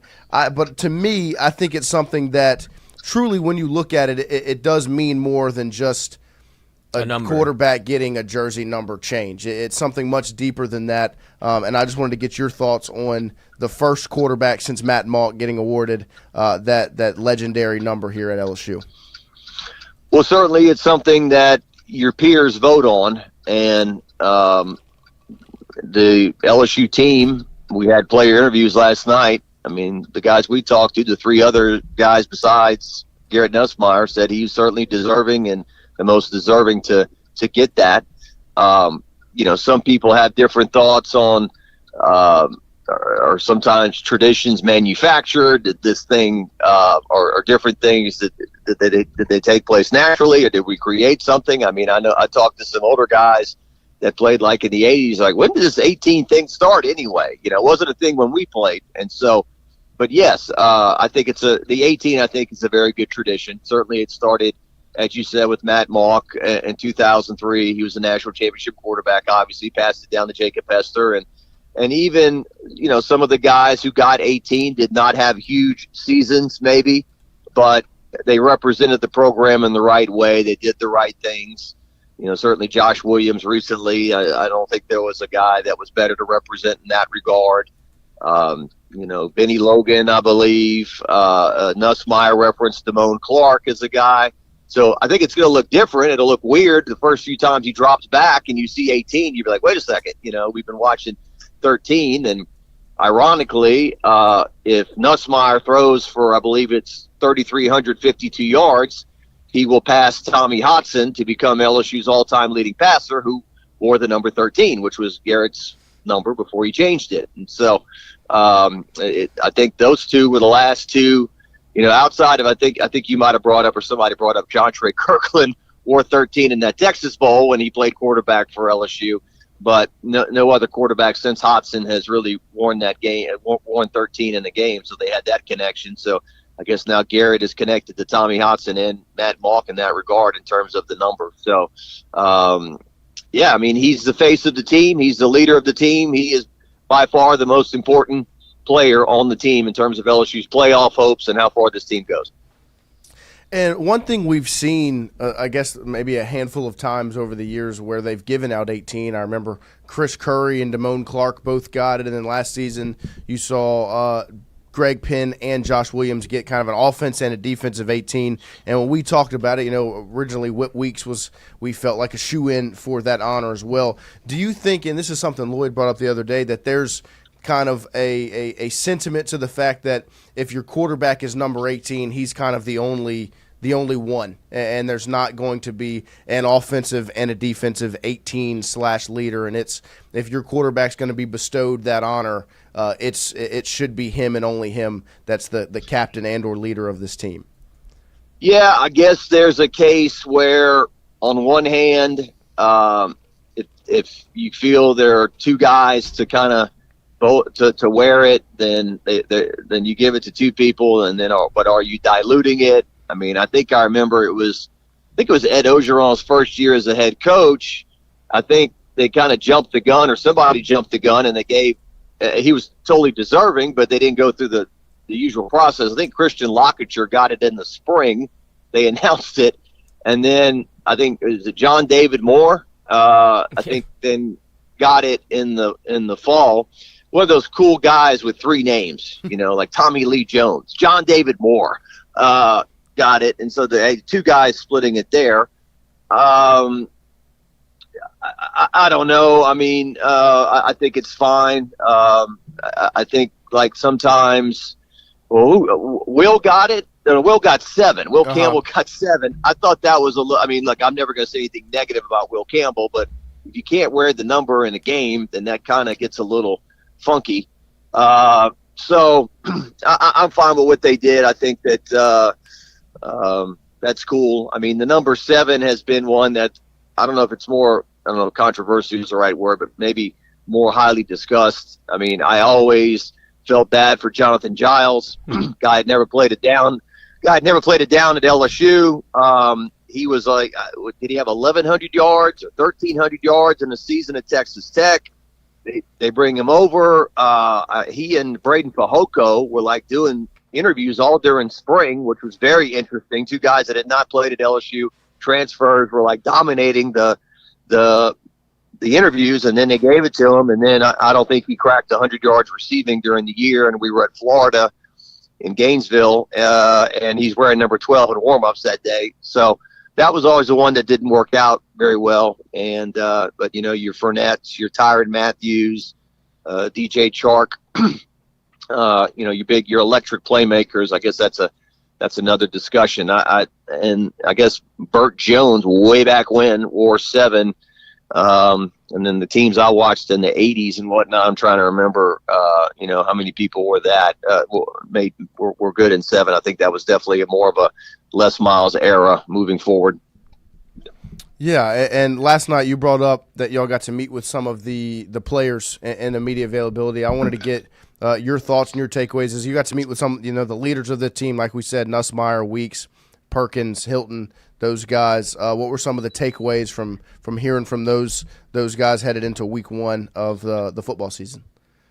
Well, one of my biggest takeaways had nothing to do with football. I'm standing down there with the TV people, and Whit Weeks is up with the print guys over our shoulder a few rows up, and I hear Metallica, Guns N' Roses, and Van Halen. And my head swung around, like a dog, hearing a whistle or something. It was Whit Weeks, I think, talking about his pregame playlist, and said, just another reason to love that guy. But he's got the JD mix on. Exactly right. I mean, I think his dad, David Weeks, I think he played at Georgia in the 1990s or something like that with Kirby Smart and Will Muschamp and those guys. That's probably what they were listening to back in the day. But they brought 4 players. Chris Hilton talked about the fact that he's made it through camp healthy. That was a big goal of his, and he's done it. And I don't know if they kind of managed him a little differently with his workload. We interviewed Chris's parents yesterday. They came by the station. We'll have a feature on Chris before kickoff at some point. Chris, rooting for that guy, a 5th-year senior, came in with Garrett Nussmeier at the same time. I guess they've seen a lot of their peers move on to the NFL and move on to different things, and now they're here to lead their teams. Whit Weeks was great personality as always. They brought Harold Perkins. That was different. I hadn't talked to Harold in a while. He talked about Cade Klubnik and the need to make that guy run east and west and not north and south. And he said there was nothing. I think did he say it's just an American offense? I think that might have been the quote or something. There ain't nothing too much about it or something like that. We just got to play our game. Let's see, who else did they bring? Nussmeier. We haven't heard from Garrett since Media Day, I think. Wow. When they brought him to SEC Media Day, I think that's a thing.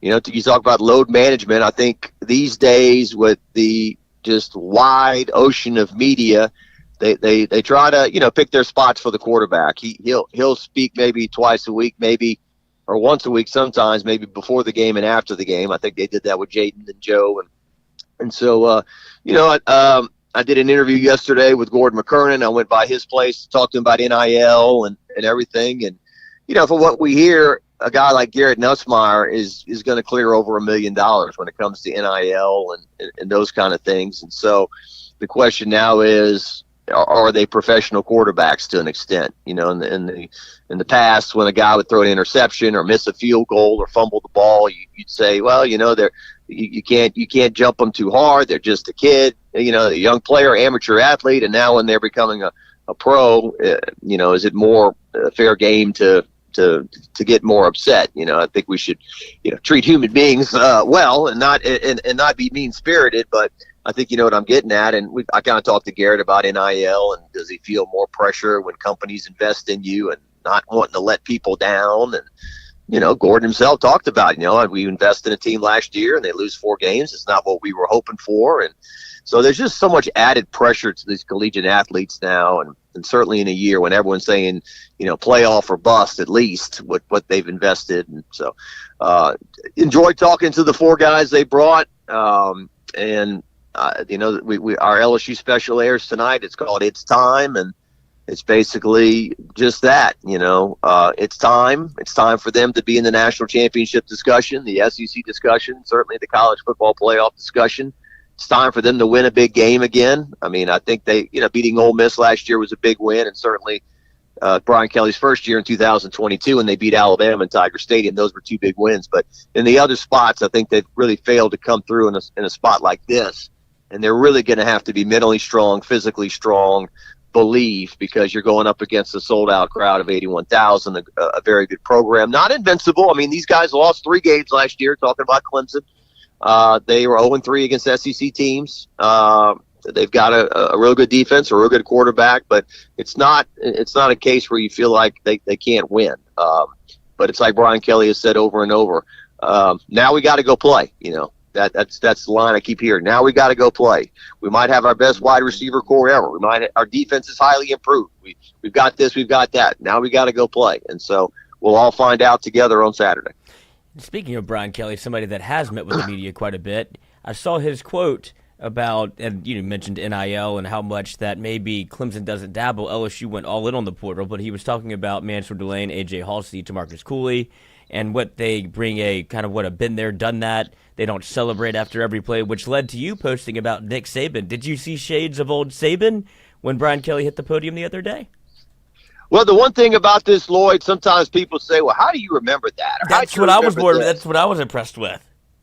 Well, the deal in television is when you edit, like you watch the thing like 20 times or more before it airs. Like when you B-roll and you watch it, and so it just kind of things get seared in your brain. And certainly when you talking about Saban, I've run things a lot with him over the years. I think I took that. I had a clip. It was called Nick Saban's Greatest Hits, and that was one of them about I made a play, so I got to draw attention to myself and blow the gun out and do some sort of strut, and when Brian Kelly on Monday referenced, these guys, they don't get up and do the sword, seatbelt sword, and then the incomplete motion that the referee makes. They don't do that. I mean, that immediately registered with me, with Saban. It was kind of the same thing, 23 years, 25 years, whatever it was apart there.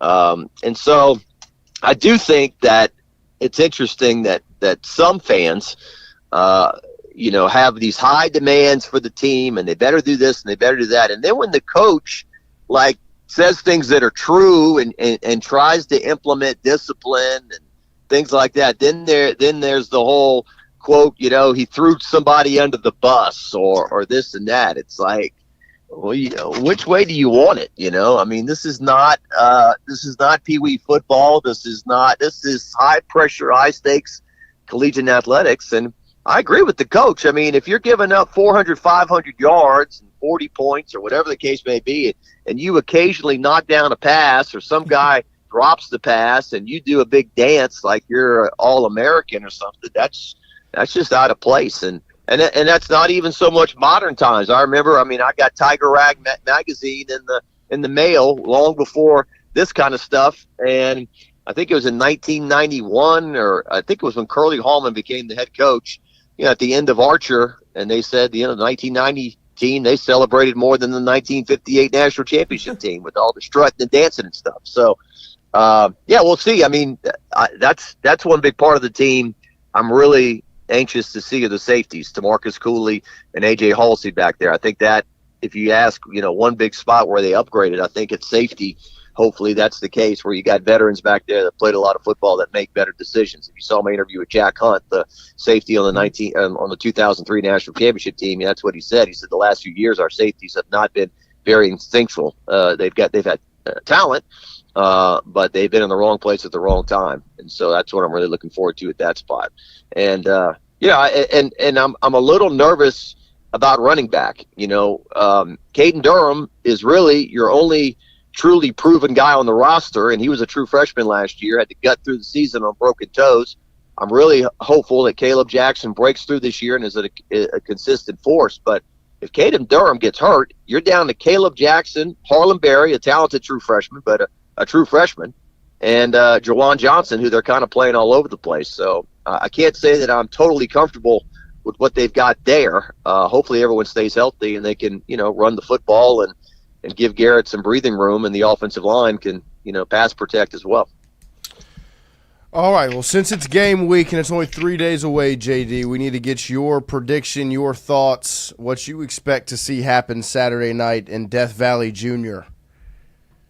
Oh, geez. Are you really going to – I have to give a score and all that? No, you don't have to give a score, but just kind of how you expect the game to be played. There's a lot of conversation. I think a lot of people think it's going to be a shootout between these offenses, but I kind of lean more towards it's going to be kind of one of those defensive, grinded-out type of ball games between two really good defensive fronts. Well, typically in season openers, your offense is behind your defense, right? I mean, the old cliche, teams make their biggest improvement from week 1 to week 2. Your timing offensively might be off a bit. So, I mean, is it going to be a game in the 30s? I guess it could be, but maybe I'm leaning towards maybe more the high 20s. And there is no benefit for me saying that Clemson is going to win. So I will I will side with, LSU. They get after it. Harold Perkins is back to the guy who was wearing 40, as Brian Kelly said the other day, as a freshman, and make some plays out there. I think that, I think Trey'Dez Green will find the end zone. I think that Garrett Nussmeier will hit some big plays. I think they'll run for just enough yardage. And I think that LSU might be weathering an early storm. Clemson may jump out to an early lead, get the crowd behind them, all that emotion. But then hopefully LSU settles in with a very improved defense. And let's say LSU walks away with this one by the final of 28-26. Purple and gold Tigers of LSU. There you go. And then my final question is, if you were to list your pregame playlist like Witt did, how much would it differ from his, and who would you include? Oh, well, certainly I'd lead off with 1,000 Miles by Vanessa Carlton. No, I'm kidding.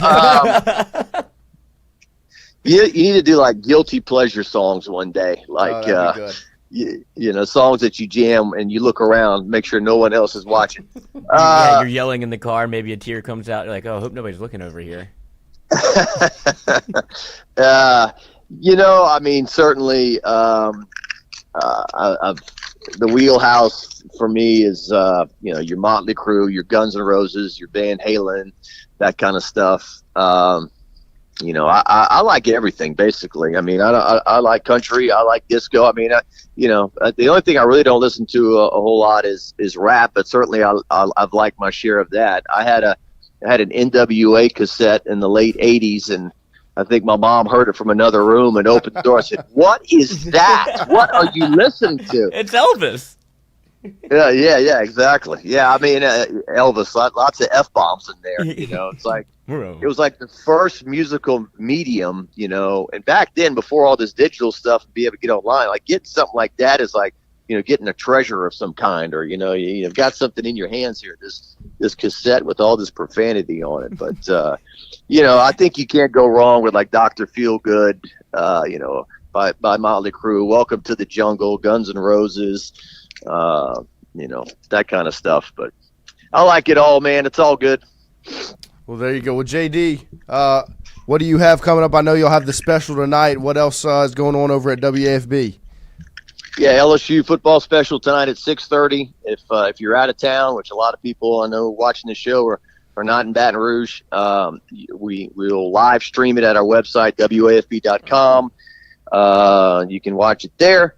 Sportsline Friday night will debut with the Jamborees on Friday. We'll be on the air this Friday at 10:10 p.m. The sports director needs to get his act together and finish up the assignment sheet to all the photographers. Get that out here today. And Kevin Baptiste will be at the Southern game this weekend. They play over at Mississippi Valley State. Had a rough start to their season in Atlanta. Got beat by North Carolina Central 31-14, so they're trying to bounce back. So those are just a few things we got going on. I guess it'll be quiet with the Saints until they take the field a week from Sunday, when they host the Arizona Cardinals. That's how that's life as a Saints fan these days, huh? Rolling with Spencer Rattler over Tyler Shuck. That's hopefully they surprise some people, but boy, I'm just it could be rough. We'll Expectations are low, keeping them low, very, very low. But, yeah, it's not quite like what it was 5-6 years back, where it's like, dang it, we didn't get the number one seed in the NFC, or oh, we're not going to host the playoff, or we didn't make it to the Super Bowl. Now it's number one. It was the number one seed, and now the number one pick. Yeah. Yeah. Well, JD, we appreciate you hanging out with us, and we'll see you in Clemson this weekend. Okay, look forward to it. Thanks, guys. Safe travels. Thank you. Same to you. There he is, Jacques Doucet, the sports director over at WAFB 9, the best segment of the week. And don't forget, every single day we are brought to you by our friends over at AJ Sports Cards, located here in Baton Rouge. 3348 Drusilla Lane is the address, and that phone number is 225-831-4508. They are one of the inaugural sponsors of Tingle & Co. Bet on the two young fellas in the business and have supported us from the jump. So make sure we take care of them, and you go visit AJ Sports Cards. You check out their social media, AJ Sports Cards on Facebook, AJ Sports Cards 225BR on Instagram. They've got really good things that they'll post, keep you updated. They've got some events coming up in December at Elite Football Academy. But if you just walk in the store, you'll see a collection of boxes of opened cards, of packs to open, boxes to rip, and some really cool memorabilia as well on the walls. They've got a great selection over at AJ Sports Cards. If that's your thing, if you enjoy opening packs, like we all do, I tell you what, it's one of the best feelings in the world is getting a pack and ripping it open, seeing what's inside, whether it's NFL, NBA, MLB, or Pokemon. Check it out, AJ Sports Cards there on Drusilla Lane. And we will take a quick break, and we'll come back, and we will close it out with a little linebacker room breakdown. Should be some fun talking about this group of linebackers LSU has and comparing them to what Clemson's got on the other side right after this. The objective for me is to build the belief and the confidence of our players defensively. And obviously when the last 4 times our defense took the field, previously, it wasn't positive, for that unit, and so to me, that can weigh heavy on you. And so you've got to be able to fundamentally, individually and collectively build that back. And it takes time, and then the next step for us is to, execute during the game, play well, play at a high level on the field during the game, not just in practice. And so we've seen that in practice. You have to create those habits. You have to create those practice habits. You have to create those, what's going to be important to you defensively, what you're going to emphasize. And that's been from day one. And you get the buy-in, because when you capture the hearts and minds of your players, that's where the buy-in comes from. That's where when you say, how do you get guys to play hard? Well, you got to capture the hearts and their mind. They got to believe that what you're going to, do as a leader of your defense is going to allow them to have success individually and ultimately as a team.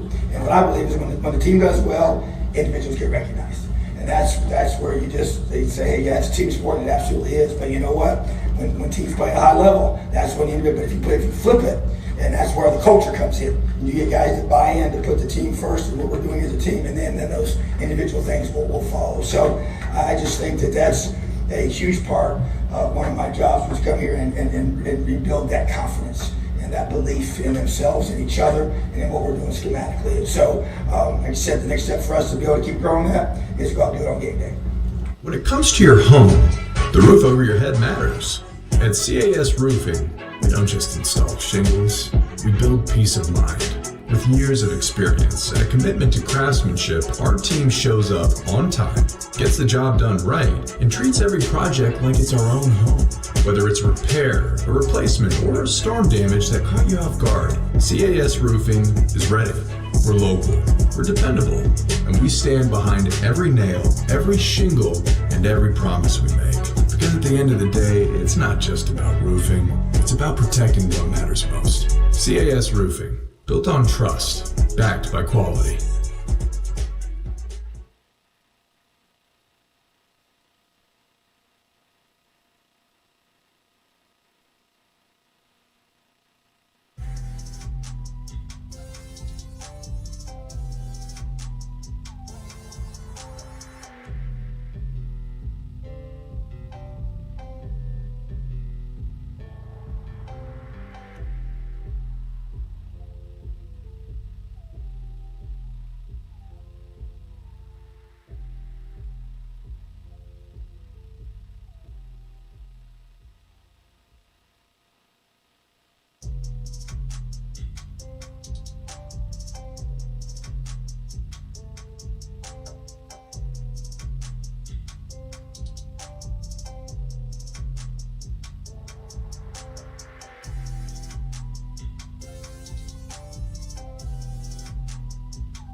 They're just unknowns. Mysterious.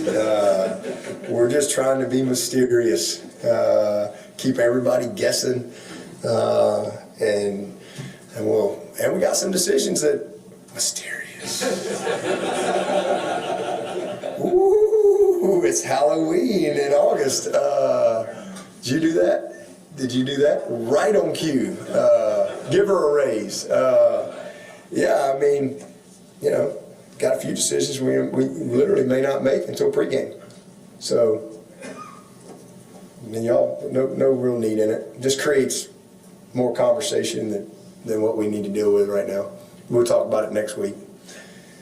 Y'all be like, y'all ran this guy out there first. Well, yeah, there next. So we'll have something to talk about next week.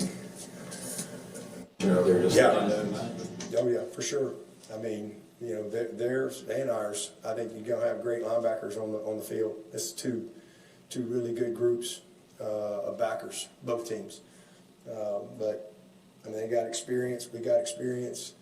I think we've really developed a nice little core in our room. And but yeah, I mean, getting 7 back for them is a big shot in the arm. And how, and, you know, again, I mean, led him in sacks the year before, so he's productive.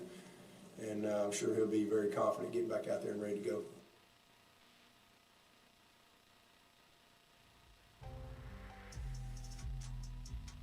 That first clip almost brought me to tears. That was the worst thing I've ever seen in my life, I think. Mysterious. Ooh, mysterious. Halloween in August. Ooh. Ugh, disgusting. Stop. No. Ew. Cornball. Well, but, yep. You know, I guess he's something about the offensive line. I mean, I guess he said they could play 7 or 8 guys too. Yep, 7 or 8. Didn't want to say 6 or 7 though. Christian wasn't happy about that. He said that he didn't like it that Dabo wasn't aura farming. That's what Christian said. That's the type of breakdown you get here at Tingle & Co. But there in that linebacker clip, that second clip, you heard the praise he was giving LSU's linebacker room, and rightfully so. We're going to hop into the linebacker room discussion here. Won't be too long, too in-depth, because there really is just a handful of guys to discuss on both teams. Make sure this is – there we go. Good. LSU's room, Whit Weeks Jr., 6'2", 225. Harold Perkins, redshirt junior, 6'1", 222 pounds. I don't think a lot of people realize he'd redshirted. But why wouldn't he? Like, why not? Like, if you're going to get a medical redshirt, take it, just in case. Devon Keys, sophomore, true sophomore, 6 foot 230. Graduate West Week, 6'3", 232. Redshirt freshman Tylen Singleton, 6'1", 220. And then the 4 true freshmen, Charles Ross, 6'1", 212. Jaden Breger, 6'3", 209. Keelan Moses, 6'2", 213. Zach Week, 6'3", 224. Jesus. That is the room. Yeah, I know. I'm surprised by Zach. He's they're all sitting around similar weights. What Week 6'2", 225. Zach 6'3", 224. West 6'3", 232. A little bit more meat on the big brother. But somebody got to eat first. I've got 5 stars next to number 40 and number 7 for LSU. Whit Weeks plays with his hair on fire. A sideline-to-sideline linebacker. He is a statistical monster. If you go back and you look at what he did last season for LSU, his stats are gaudy. Over 100 tackles. Was just everywhere for LSU. Look at the games where the defense starred and looked so well, looked better than they have over the last 5 years. It's because of number 40. That Ole Miss game with Weeks was an absolute freak. He followed it up at Arkansas looking even better. And just all throughout the year, he was as consistent of a player on that defense as you've had in a long time, where you can literally count on number 40 every single Saturday. He's looked good in coverage. A few things to work on there and maybe some man-to-man stuff, but he's a good cover backer. But sideline to sideline, runs around with his hair on fire. Can be over-aggressive at times was one of the reports that a lot of people had on, where his angles can be a little off. He can overrun some things, but he is just an absolute freak. And my favorite thing about him is as consistent as you can be. Like, you can count on 40 every single weekend. He's dependable. You're going to get the most out of him. His motor is probably better than anyone else's in the country. And I love Whit Weeks, and I think he's going to be an NFL linebacker 1,000%. And he's going to play a huge role in week number 1. And speaking of huge role in week number 1, that second linebacker with 5 stars next to their name, number 7, Harold Perkins, is probably one of the biggest keys to success for LSU on Saturday. In all caps, I put a weapon and speed. He's just a freak of nature, man. Like, just, you remember looking back in 2022, he was a freak. 2023, I think it kind of gets overplayed how bad that season was for him. I think it was still above average, and he was just a really good player on a really bad defense. This is very much underrated. When you look back at Missouri in 2023, that game, you needed something to happen, and Harold Perkins makes a play in the zone coverage where he just kind of sits, gets up, gets the football, and makes a play for LSU. He's obviously versatile. He's going to play the star position, which means he can be used kind of everywhere, pass rush, safety, linebacker, and it's just going to be an ultimate weapon for LSU. In all caps, I put he's the game plan. Like, the opposing offense has to make a game plan for number 7. Whether you think he's not as good as he was as a freshman or not, consistently the other coaches are saying they have to game plan for number 7, and I promise you, absolute electricity. And all the right things are being said, right? It went from his freshman year is just put him out there, let him play football, to maybe we paid too much attention to how to use Harold Perkins and almost confused him in a way of, let's put him here, let's put him there. Hold on, he needs to be in the middle of the action. Right. And then it's back to kind of where he feels comfortable. Blake Baker has the quote where he's like, that's where you want to be. Where do you want to play? Yeah. He's like, anywhere that helps the team. He's like, I don't know. He's like, where do you want to play? Where do you think you're best? And he's like, Coach, we'll be at star. And he's mentioned it multiple times of having to play the star position, learning it. The big thing about Perkins is just to make sure he's not thinking out there. Like, you don't want him to – it's the same thing with Nuss. Don't take away what makes them special. Right. Like, the same thing with it. Nuss, it's like, make sure you check it down. Make sure you run. Make sure you do, like, don't take the deep shot. Like, you take away his ability to be a playmaker. Harold Perkins, if you make him think and give him too many things to do and it feels like I'm stuck in quicksand because now I'm reading this or should I be looking over here, go run. Right. Go play ball. And they're both – go ahead. No, I just don't – that's the one way that you can waste him is by giving him too many assignments. Yes, too much on his shoulders. Go play football. Yes, don't give him the green dot and make him organize everybody else. He doesn't need to worry about that. Don't put anything more on his plate other than go play football. And my favorite thing about Harold Perkins and his time at LSU up to this point is, as much as like you get concerned when there's an injury history and someone's coming back from an injury, he got to sit back and watch football for the first time in a long time, where he got to sit back, watch Blake Baker work, ask him questions, and watch the game happen in front of him without any pressure and just being able to look at it, watch the film, and really learn the game. And I think the mental aspect is going to be massive for him. And speaking of the mental aspect, that brings up number 33, West Weeks. He's your vocal leader. He's a freak of nature, like he's strong. But he's going to be a rotational piece there. I think him and Devon Keys are going to kind of split time. But the good thing about West is he can play anywhere. Any one of those spots in the linebacker position he can fill in because he's got that mental aspect. He's a smart, savvy football player. A lot of people think that he was brought in just to get Whit here and maybe even Zach. And I'm not going to say that you're not wrong. A lot of times you bring in the brother to get the little brother. Those things happen. But West is still a ball player, and he's going to play football for LSU this season. And I think him and this next guy I'm about to talk about are going to share some time but really play a pivotal role for the Tigers.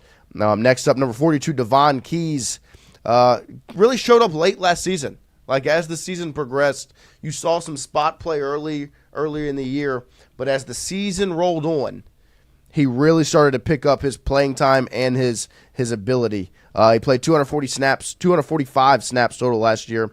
Late in the year, he played really well against Oklahoma. He started against Florida, Oklahoma, Vanderbilt, and Baylor as well. And they were 3-1 in the games he started, obviously.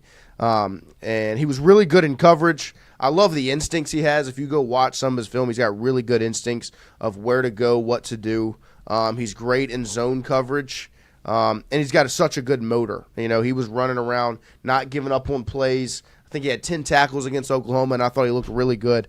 And I'm excited to see what his development looks like after another year in the weight room and getting to learn with these other guys on the field along with him and the experience he gained at the end of the year. I'm very excited for what Devon Keys can look like. But I think the guy in his class I'm the most excited about is number 46, and that's Tylen Singleton, who in all caps is fast. he's just one of those athletes that you look and you're like, that guy is different. Like, he's just not the same as everyone else on the field. He's another one of those hybrid guys, maybe a star guy as well. Here's Devon Keys at a big pick six in the bowl game against Baylor. Just really came on late and played really well for LSU as the year rolled on. But Tylen Singleton, I think, is a similar hybrid type of guy where he played safety in high school, played some linebacker there at Manny. But he's put weight on since being at LSU. I think in high school he played at around 200, so he's put on 20 pounds since being here to be able to play linebacker. And I think he's gonna get used a good bit. Like, I think they are going to use Tylen Singleton as just kind of this weapon where he's not really going to be in the game plan of everyone's ready for number 46, but he's an athlete, man. He's a freak athlete, and I think this is just another one of those weapons that you are giving Blake Baker, one of those toys to let him run wild with and have fun. And I think you're going to see 46 a good bit this season. And then to close it out, just a little tidbit on these 4 true freshmen. I kind of split them into 2 separate groups because I think there will be 2 guys you see earlier than the other 2. I think C.J. Ross and Jaden Breaker will probably see the field earlier this season than Keelan Moses and Zach Weeks do. But I think this is such a strong group of 4. That's 4 high school 4-star linebackers that they brought in that are great athletes. Ross and Breaker just separate themselves a little bit because they are extremely fast. Track guys in high school, they're athletic. And they can kind of fit that hybrid role as well where they can be used kind of anywhere. Zach and Keelan, great athletes. They're so smart. But I think they're all 4 be redshirted this season. I don't know how much they'll be used, but I think Ross and Breaker have a better chance at maybe getting some early run for the Tigers this season. But, Lloyd, you want to guess what my grade for the linebacker room for LSU is? There you go, CJ. This is CJ, Charles Ross. Yep. Yeah, I mean, him and Jaden Breaker are just – they're one of those different types of athletes. So I think they'll have the opportunity to maybe see some PT first out of those 4 true freshmen. But the grade? A minus. A plus. A plus? I think this room is going to be the best in the country. I worry about the depth of it all. Really? Just a little bit. Yeah. Because you haven't seen necessarily, and it kind of comes down to, I know what you have in Perk, if you want to put him in the linebacker room, which I guess you have to, because he said he goes to the star room, which is different, but they all intermingle amongst each other. Yes. Wit, A+. West, the last thing you saw from him was the best football game he's ever played at LSU, and I think that's what a lot of people remember, but he was pretty much he was hurt. Right. Was kind of getting phased out of the rotation. He didn't really see a lot of him, but he made the decision to not play anymore, take a red shirt, essentially, and then obviously was called on when needed and could play in the bowl game. So you saw him play well in the bowl game. I just don't think as long as he's been here, he hasn't been somebody that you've consistently relied on to play a lot of football. And so while he's out there, it's not somebody that would be like, you look at the rest of them, I don't think he's the one that really as eye-popping as a Harold Perkins, a Whit Week. So that's I don't want to say my concern, but I just don't know. He's going to have to play extremely smart, which I think he is. He's going to have to be a leader, which I know he is. And he's probably the hardest worker in the room, and that's saying something when you have your brother nipping at your heels. But that would be – because after that, where do you go? Like, is it Devon Keys? It's Keys. Yeah, or is it Singleton? And it's those guys just haven't played a lot of football. Like, you saw Devon Keys play a little bit on the back end after Weeks goes down. Yeah, he started 4 games. Yeah, that's where kind of my concern is the depth of the room. That's why I'd give it an A, not an A+. Is just the guys that you're relying on to play some football. They haven't played a lot of football. Right. And so that's my only – but I know how good they are. Yeah. But it's just getting in those situations where Devon Keys, trots out there or Singleton, and it's – right. These are the 3. Who's the other 2, and who's the other 3? Yeah. No, I'm with you. And I think the reason I went A+. I'm splitting hairs, yeah. Right. I think the reason I went A+ is because of Keys. I think he's going to be really good. And, I mean, if I'm looking at the edge rusher room and I'm labeling them an A-, I think the linebacker room has a little bit of a head start on them. And I think just the production you're getting back in that room and how good those top 2 guys are in Whit Weeks and Harold Perkins just take you to another level. Yep. Next up, Clemson's linebacker room. Wade Woodaz, senior, 6'4", 235. Sophomore Sammy Brown, 6'2", 235. Jamal Anderson, junior Jamal Anderson, 6'3", 225. Graduate Jeremiah Alexander, transfer from Alabama, 6'2", 235. Redshirt sophomore D. Creighton, 6'2", 225. Redshirt junior Kobe McLeod, 5'11", 225. Drew Woodaz, 6'2", 220, redshirt freshman. Logan Anderson, 6'2", 225, true freshman. That is the room, and it is they've got two really good guys, really top-tier linebackers, and then they went out and they brought one in from the transfer portal to add to the depth there. But lest you forget who leads the room. Yes, their position coach. Clemson legend. LSU's done this. There you go, Logan. There we go, Logan. They're scared of me, Logan. They're scared of me. Does anyone remember one Ben Boulware for Clemson? I think he was number 10 linebacker for Clemson. That is their linebackers coach. And when I was on that show the other night, the Clemson guy had a lot. He was actually teammates with Boulware, so of course he's going to be supportive. But that was a lot of his confidence in the linebacker room was because of them being led by Boulware. And I was like, okay. I'm cool with Blake Baker, though, as my defensive coordinator / linebackers coach. I think I'll stick with him. But I think it was because of how he was a savvy player. And you can see this clip roll very quickly against Alabama. 4th down. He reads the play. So this is what linebackers coaches do. Yes. Dissect it, doesn't make the play, but somebody else does because of his play recognition. And he was one of those guys that at Clemson was team leader, their guy. And so it's essentially, who would you compare? Kelvin Shepard coming back and coaching at LSU, where you would have I think it's Kyle Williams. Like I think the same conversation of you're getting a guy that didn't have those physical tools and had to learn all the intricacies of how the game works and how to be successful, and that's who they brought back. And like as much as we're high on Williams from that standpoint, that's where I see why they were in the same room, like the same group of their confidence in him at that spot, because now you're teaching guys that do have all the physical tools, and you get to put them and teach them and try to make them more successful to get the most out of them. And starting with the senior Wade Woodaz, 6'4", 235. He's versatile in coverage. I think his first 2 years in college at Clemson, he played safety. But he had 22 quarterback pressures last year, so he was good as a blitzer. He's a motor guy. Motor. He doesn't give up on the play. He's running hard. He's tracking down. He had 71 tackles, 8 for loss, and 3 sacks. He's a smart football player, and he is all over the field. This is number 17. You're going to see him all over the field. Nice. Let's go. Great job, y'all. Yeah, there you go. 4.5 pounds of muscle. The lean, mean linebacker machines. But Jeremiah, Wade, and D up 12 pounds of muscle since the last DXA, too.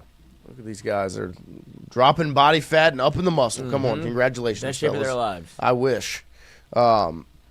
But, yeah, Wade Woodaz, you're going to see 17 all over the football field on Saturday. He is always around the ball. He's just he's kind of similar to a Weeks brother, not just because he's white, but because he's just always around the play. Like I felt like every time when I was watching some of the games, you always looked, and he's always around the play. Every time 17 was somewhere close. But the one I put a star next to is the guy right next to him, and that's Sammy Brown. 5-star coming out of high school, was a baller as a true freshman for them last year, and the expectations for him as a sophomore are extremely high. He's got all the upside in the world. Last season he had 80 tackles, 12 for loss, and 5 sacks. As a true freshman, he's speed all over the field. He can move extremely well. He's physical. The only thing is the mental aspect of the understanding of the game. And that's why I think people are so high on a guy like Boulware as the coach, because that's what he needs to go instill in Sammy Brown, of make sure he knows all over the field. And this is a guy that's going into his sophomore season is going to make over the place. If you see one guy that can kind of wreck what you want to do offensively, this is a guy that's going to come up the middle, and this is Braylon Moore's responsibility. Right. And you might see him all over Caden Durham in the backfield and then getting to Nussmeier in the pocket if they continue to blitz him the way. But these are plays that Yeah, no, 17 and 47 are players, and 47 he's a freak, dude. And I just keep your eyes. He's lined up at edge a couple times. Right. Like, he's going to be everywhere. And so don't be surprised to see 47 make a couple plays for Clemson. Keep your eyes on 47, that's for sure. Next up, number 35, Jeremiah Alexander, the grad transfer from Alabama. He's one of those portal guys. So when we talk about Clemson portal guys, what have we said? I talked about it earlier. When they have when they go into the portal to get a guy, in my opinion, that means because they don't do it so often, they're cherry picking. They identified something, they have a role for him, and they know what they want to do with him, and that's what they went and got Jeremiah Alexander for. They needed to add to that linebacker room. He's obviously a heck of an athlete. He's a 5-star coming out of high school, went to Alabama. He's hungry. Like he's a guy that's coming to Clemson because he wants to play. He didn't get very much playing time at Alabama. He's trying to prove himself. And part of the reason why at Alabama was because he started off as an edge rusher. And then in his time at Alabama, he shifted over to like an inside linebacker, off-ball linebacker, and it just kind of changed his dynamic. He didn't really know the position all that well. It's a story kind of similar to Harold Perkins. But there just wasn't opportunity at Alabama for him to kind of grow and figure it out. So that's what he's coming to Clemson to do. I'm very interested to see what he looks like in the orange and white for Clemson next to these guys. Dabo loves him. And they went and got him for a reason, and he's at Clemson for a reason. If everybody worked like Jeremiah Alexander, this would be the easiest job in America. God, you pull that for a is kid like such that. a Daboism. Uh-huh. If everybody worked like him, it'd make my life easy. That's Dabo.com. And good guy, Jeremiah. He's a player. No, look how much he's ingratiated. He was a former teammate of Peter Woods in high school. But it's so weird. You see who helped change the tire? Tamarcus Cooley. Then you have Jeremiah Alexander helping this old woman up to her seat. Yeah, just fine young men. Shout out to that. That's very nice. It's good to see. But yeah, no, he's a good football player too. And there's not a lot of film on him, so I can't really tell you what to expect from him. But he's obviously an elite athlete. Went to Alabama. He's hungry. Wants to prove himself. We'll see what it looks like at interior linebacker. Got to kick him out the weight room. Hey, if everybody worked that hard, man, I tell you what, I'd be out of a job. Next up, Jamal Anderson, a 6'3", 225-pound junior, really good athlete. Kind of, I think, is more of an outside linebacker than an inside linebacker. He's really good off the edge. Played 78 snaps last year, so he's not super experienced. And I genuinely think he's just going to be a depth piece for them. I don't know how much PT he'll see, but that's what he's been. And I think those first three guys are going to be your go-to guys. Number 17, 47, 35, Woodaz, Brown, and Alexander. But another guy that I think is really going to be battling with Alexander for that spot is D. Creighton. Redshirt sophomore, 6'2", 225. He really stepped up at the end of the year against Pitt. Like I said, I think he's battling for that spot. He played 154 snaps last year, so he's got some experience. He's a really good athlete, and he's really good versus the run.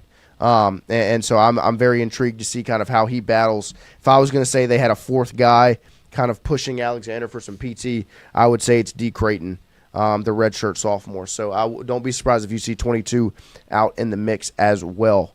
Last one, number 21, Mr. Kobe McLeod. Does anyone remember another McLeod? Maybe first name Ray Ray. I don't know if anyone remembers that name, a wide receiver. He went to Clemson also. That's his brother. Yep.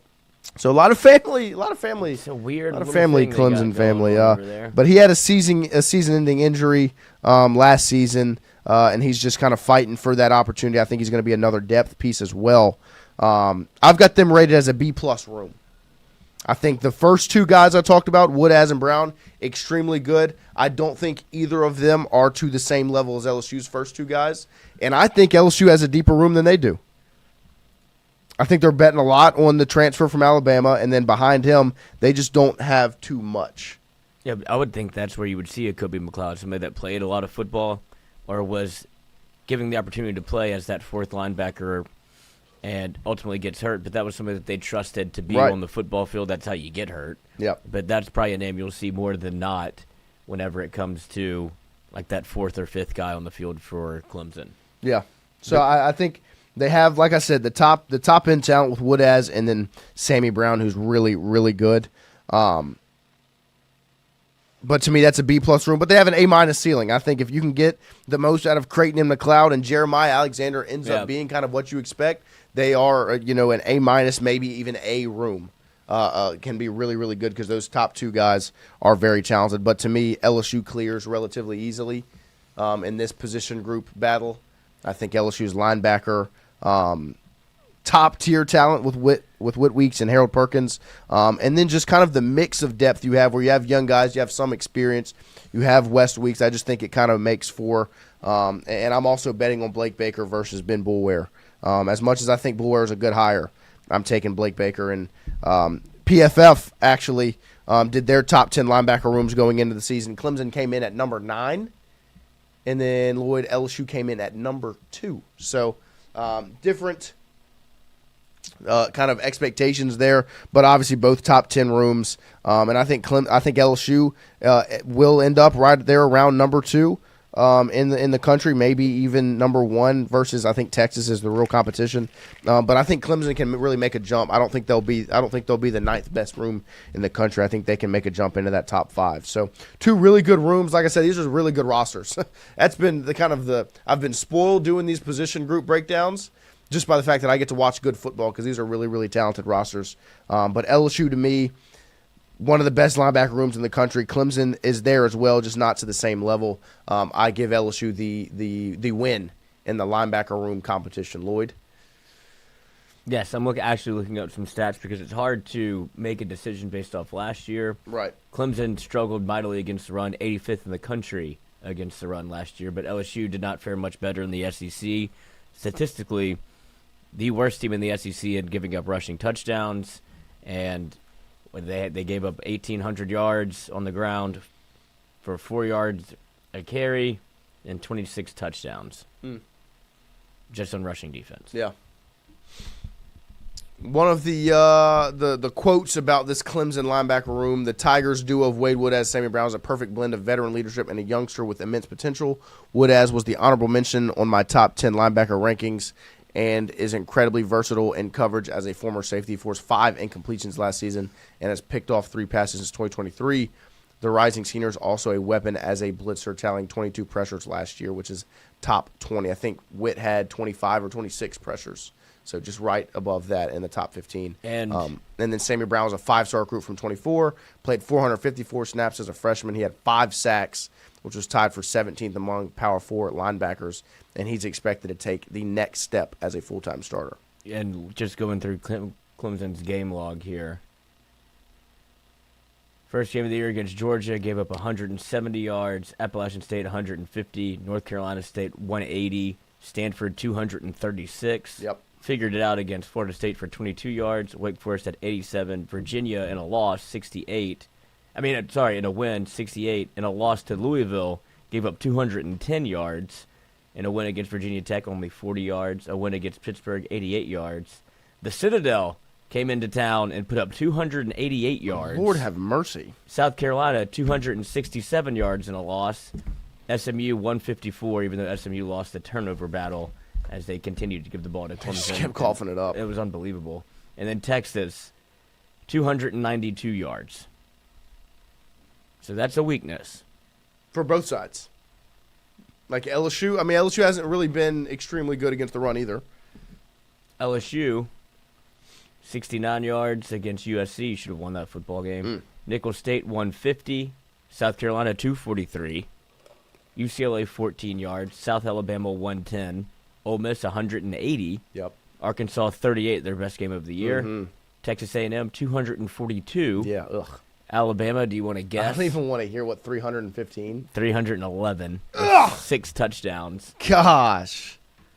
Florida, 113 yards. Vanderbilt, 122. Oklahoma, 167. Yep. And LSU's second best game of the year, Baylor, 62 yards. Yes. The touchdowns are the problem. South Carolina had 4 rushing touchdowns. A&M had 5 rushing touchdowns. Alabama had 6. Oh, my gosh. That's 15 rushing touchdowns in 3 games. Wow. Yeah, no, it's a struggle. Like, that's the kind of comparison between both sides is you have all this talent, but you've got to make it work. This is why you go get A.J. Halsey. Yes. And TaMarcus Cooley. So I think a lot of those runs were more safety bound than linebacker bound. There's nobody there. Well, and I just think the experience of Witt getting another year after all of that, like he was thrown into the deep end. He was still he wasn't a game one. Oh, you're our starting linebacker. Like he played, no, right? But it was situational. Well, and I think Devon Keys. Like I'm really high on Keys. Like I really like what I saw, and I'm even higher on Tylen Singleton. Like to me, Singleton is going to be a star, and maybe even at the star position. Yeah, but. He's gonna be a stud. So we appreciate you guys enjoying. Hope we've continued to enjoy these position room breakdowns. As that was linebackers, we have 2 left with cornerbacks and safeties. We might have to combine those both into tomorrow because Friday we don't know the full situation on a Friday show just yet. So we might just do DBs as a whole tomorrow, cornerbacks and safeties for both teams, and maybe even a little special teams sprinkle as we get ready for LSU-Clemson this Saturday.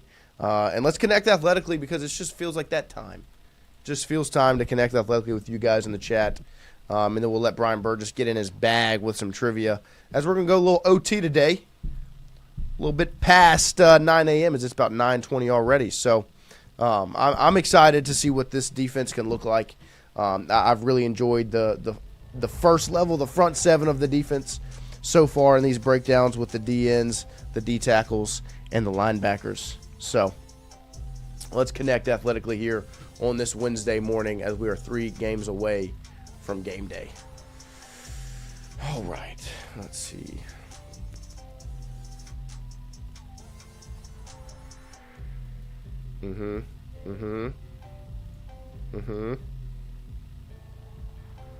So I'm assuming we're going to have Sylvia Fowles. We're going to have Sue Bird, Maya Moore,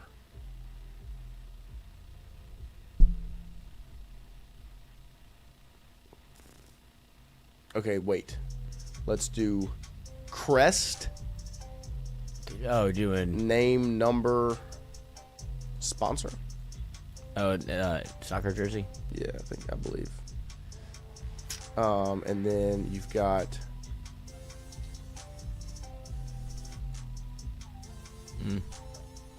This is a boat. It's definitely Fowles, Bird, and Moore.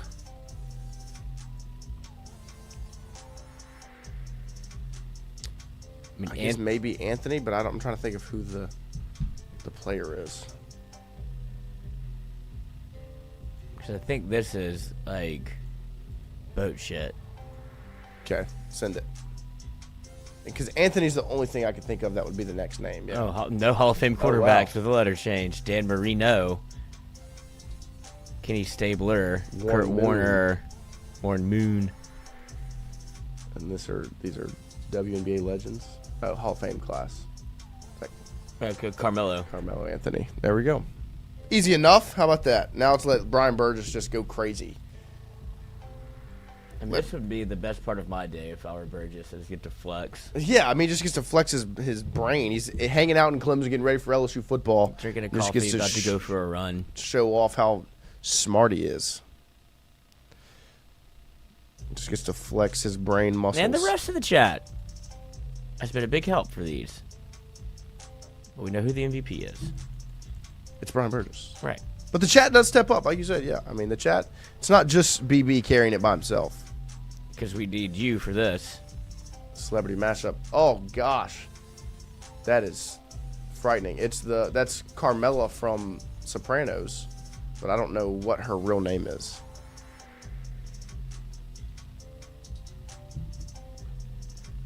Who does she play in Sopranos? The wife, Tony's wife. Oh. And is it Tom Hiddleston? Maybe. No.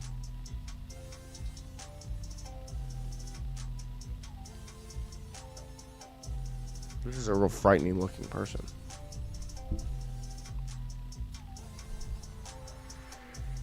Let's come back to it, see if the chat can come up with a name. I thought Benedict Cumberbatch as well, but I don't know. Oh, yeah, definitely. You think? Yeah, definitely? I could see that. That was my second guess because of the hair.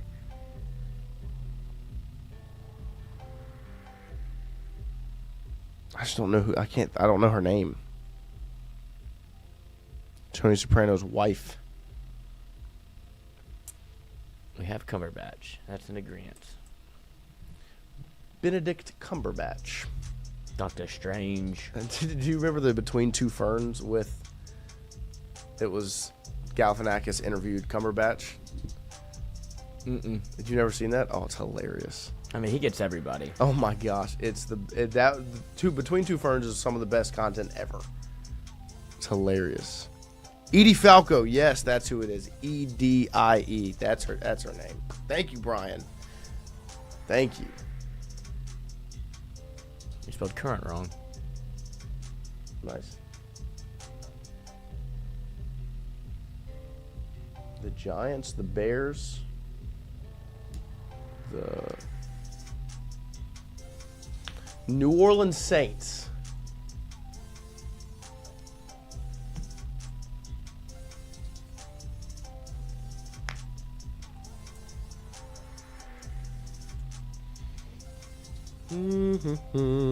Joe Falco. Shane Falco, Joe Falco. Something about Joe Flacco that I miss. Something about Joe Flacco. E.D. Falco. Nice. Shane Falco is the best of the bunch. After the Green Bay Packers' second current-day NFC franchise to win a Super Bowl. Browns. I feel like it's the Bears. Feels like easy. It would be the Bears. Who moved? Oh, no, that was the Colts. But were they? Is that before they changed everything? When they were the Baltimore Colts. Bears, Cowboys. Cowboys? Carl, you can't put both. You have to give me a vote of confidence. That now it just seems like you're guessing. Yeah. Raiders. Las Vegas Raiders. And the AFC. Dallas Cowboys. BB. Now they're just arguing about the Weeks brothers. Linebackers. Who was it?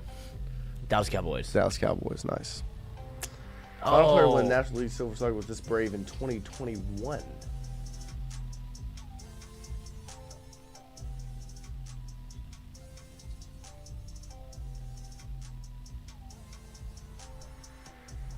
The final player to win the Silver Slugger was this Brave. The National League Pitchers Silver Slugger. Because I felt like he would pitch hit sometimes. I don't know if I know his name. The only pitcher I can think hitting is Bartolo Colon. He's not getting good at it. I loved watching Bartolo Colon. He went yard. One time. It was awesome. Mad Bum was a great hitter for the best moment of my life. Who was it? Was it Lester? John Lester could swing it. Max Fried. Is that him? It's Jared Poche. Todd Peterson. Nice. Messina. This would be Arizona. TJ McConnell. God, living my dream. That's right. God, makes me angry every time I hear his name. Libertator. Libertador. See? This military officer helped most Latin countries gain independence from Spain. First president of Colombia and Bolivia.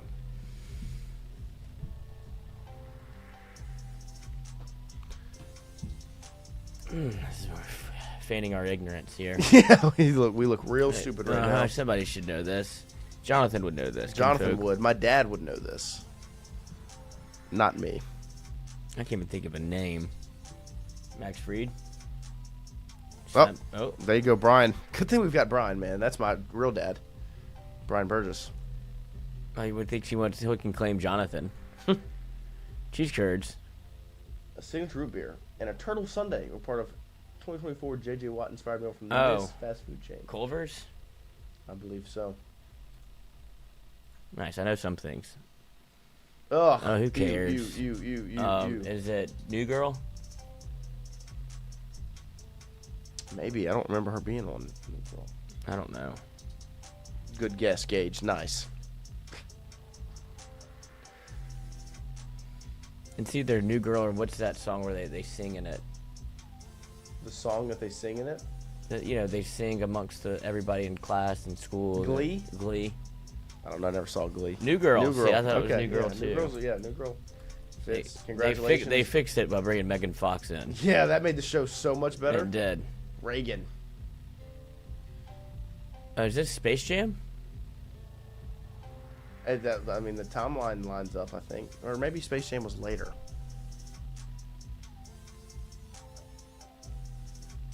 I feel like Space Jam was in the 90s.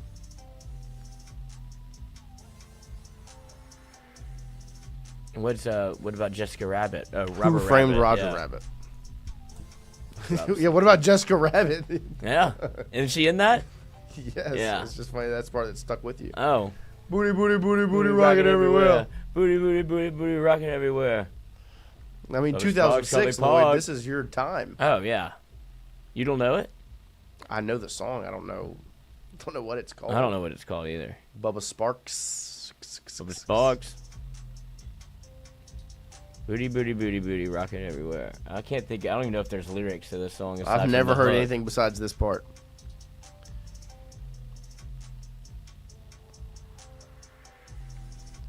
Is the name of the song Who Framed Roger Rabbit?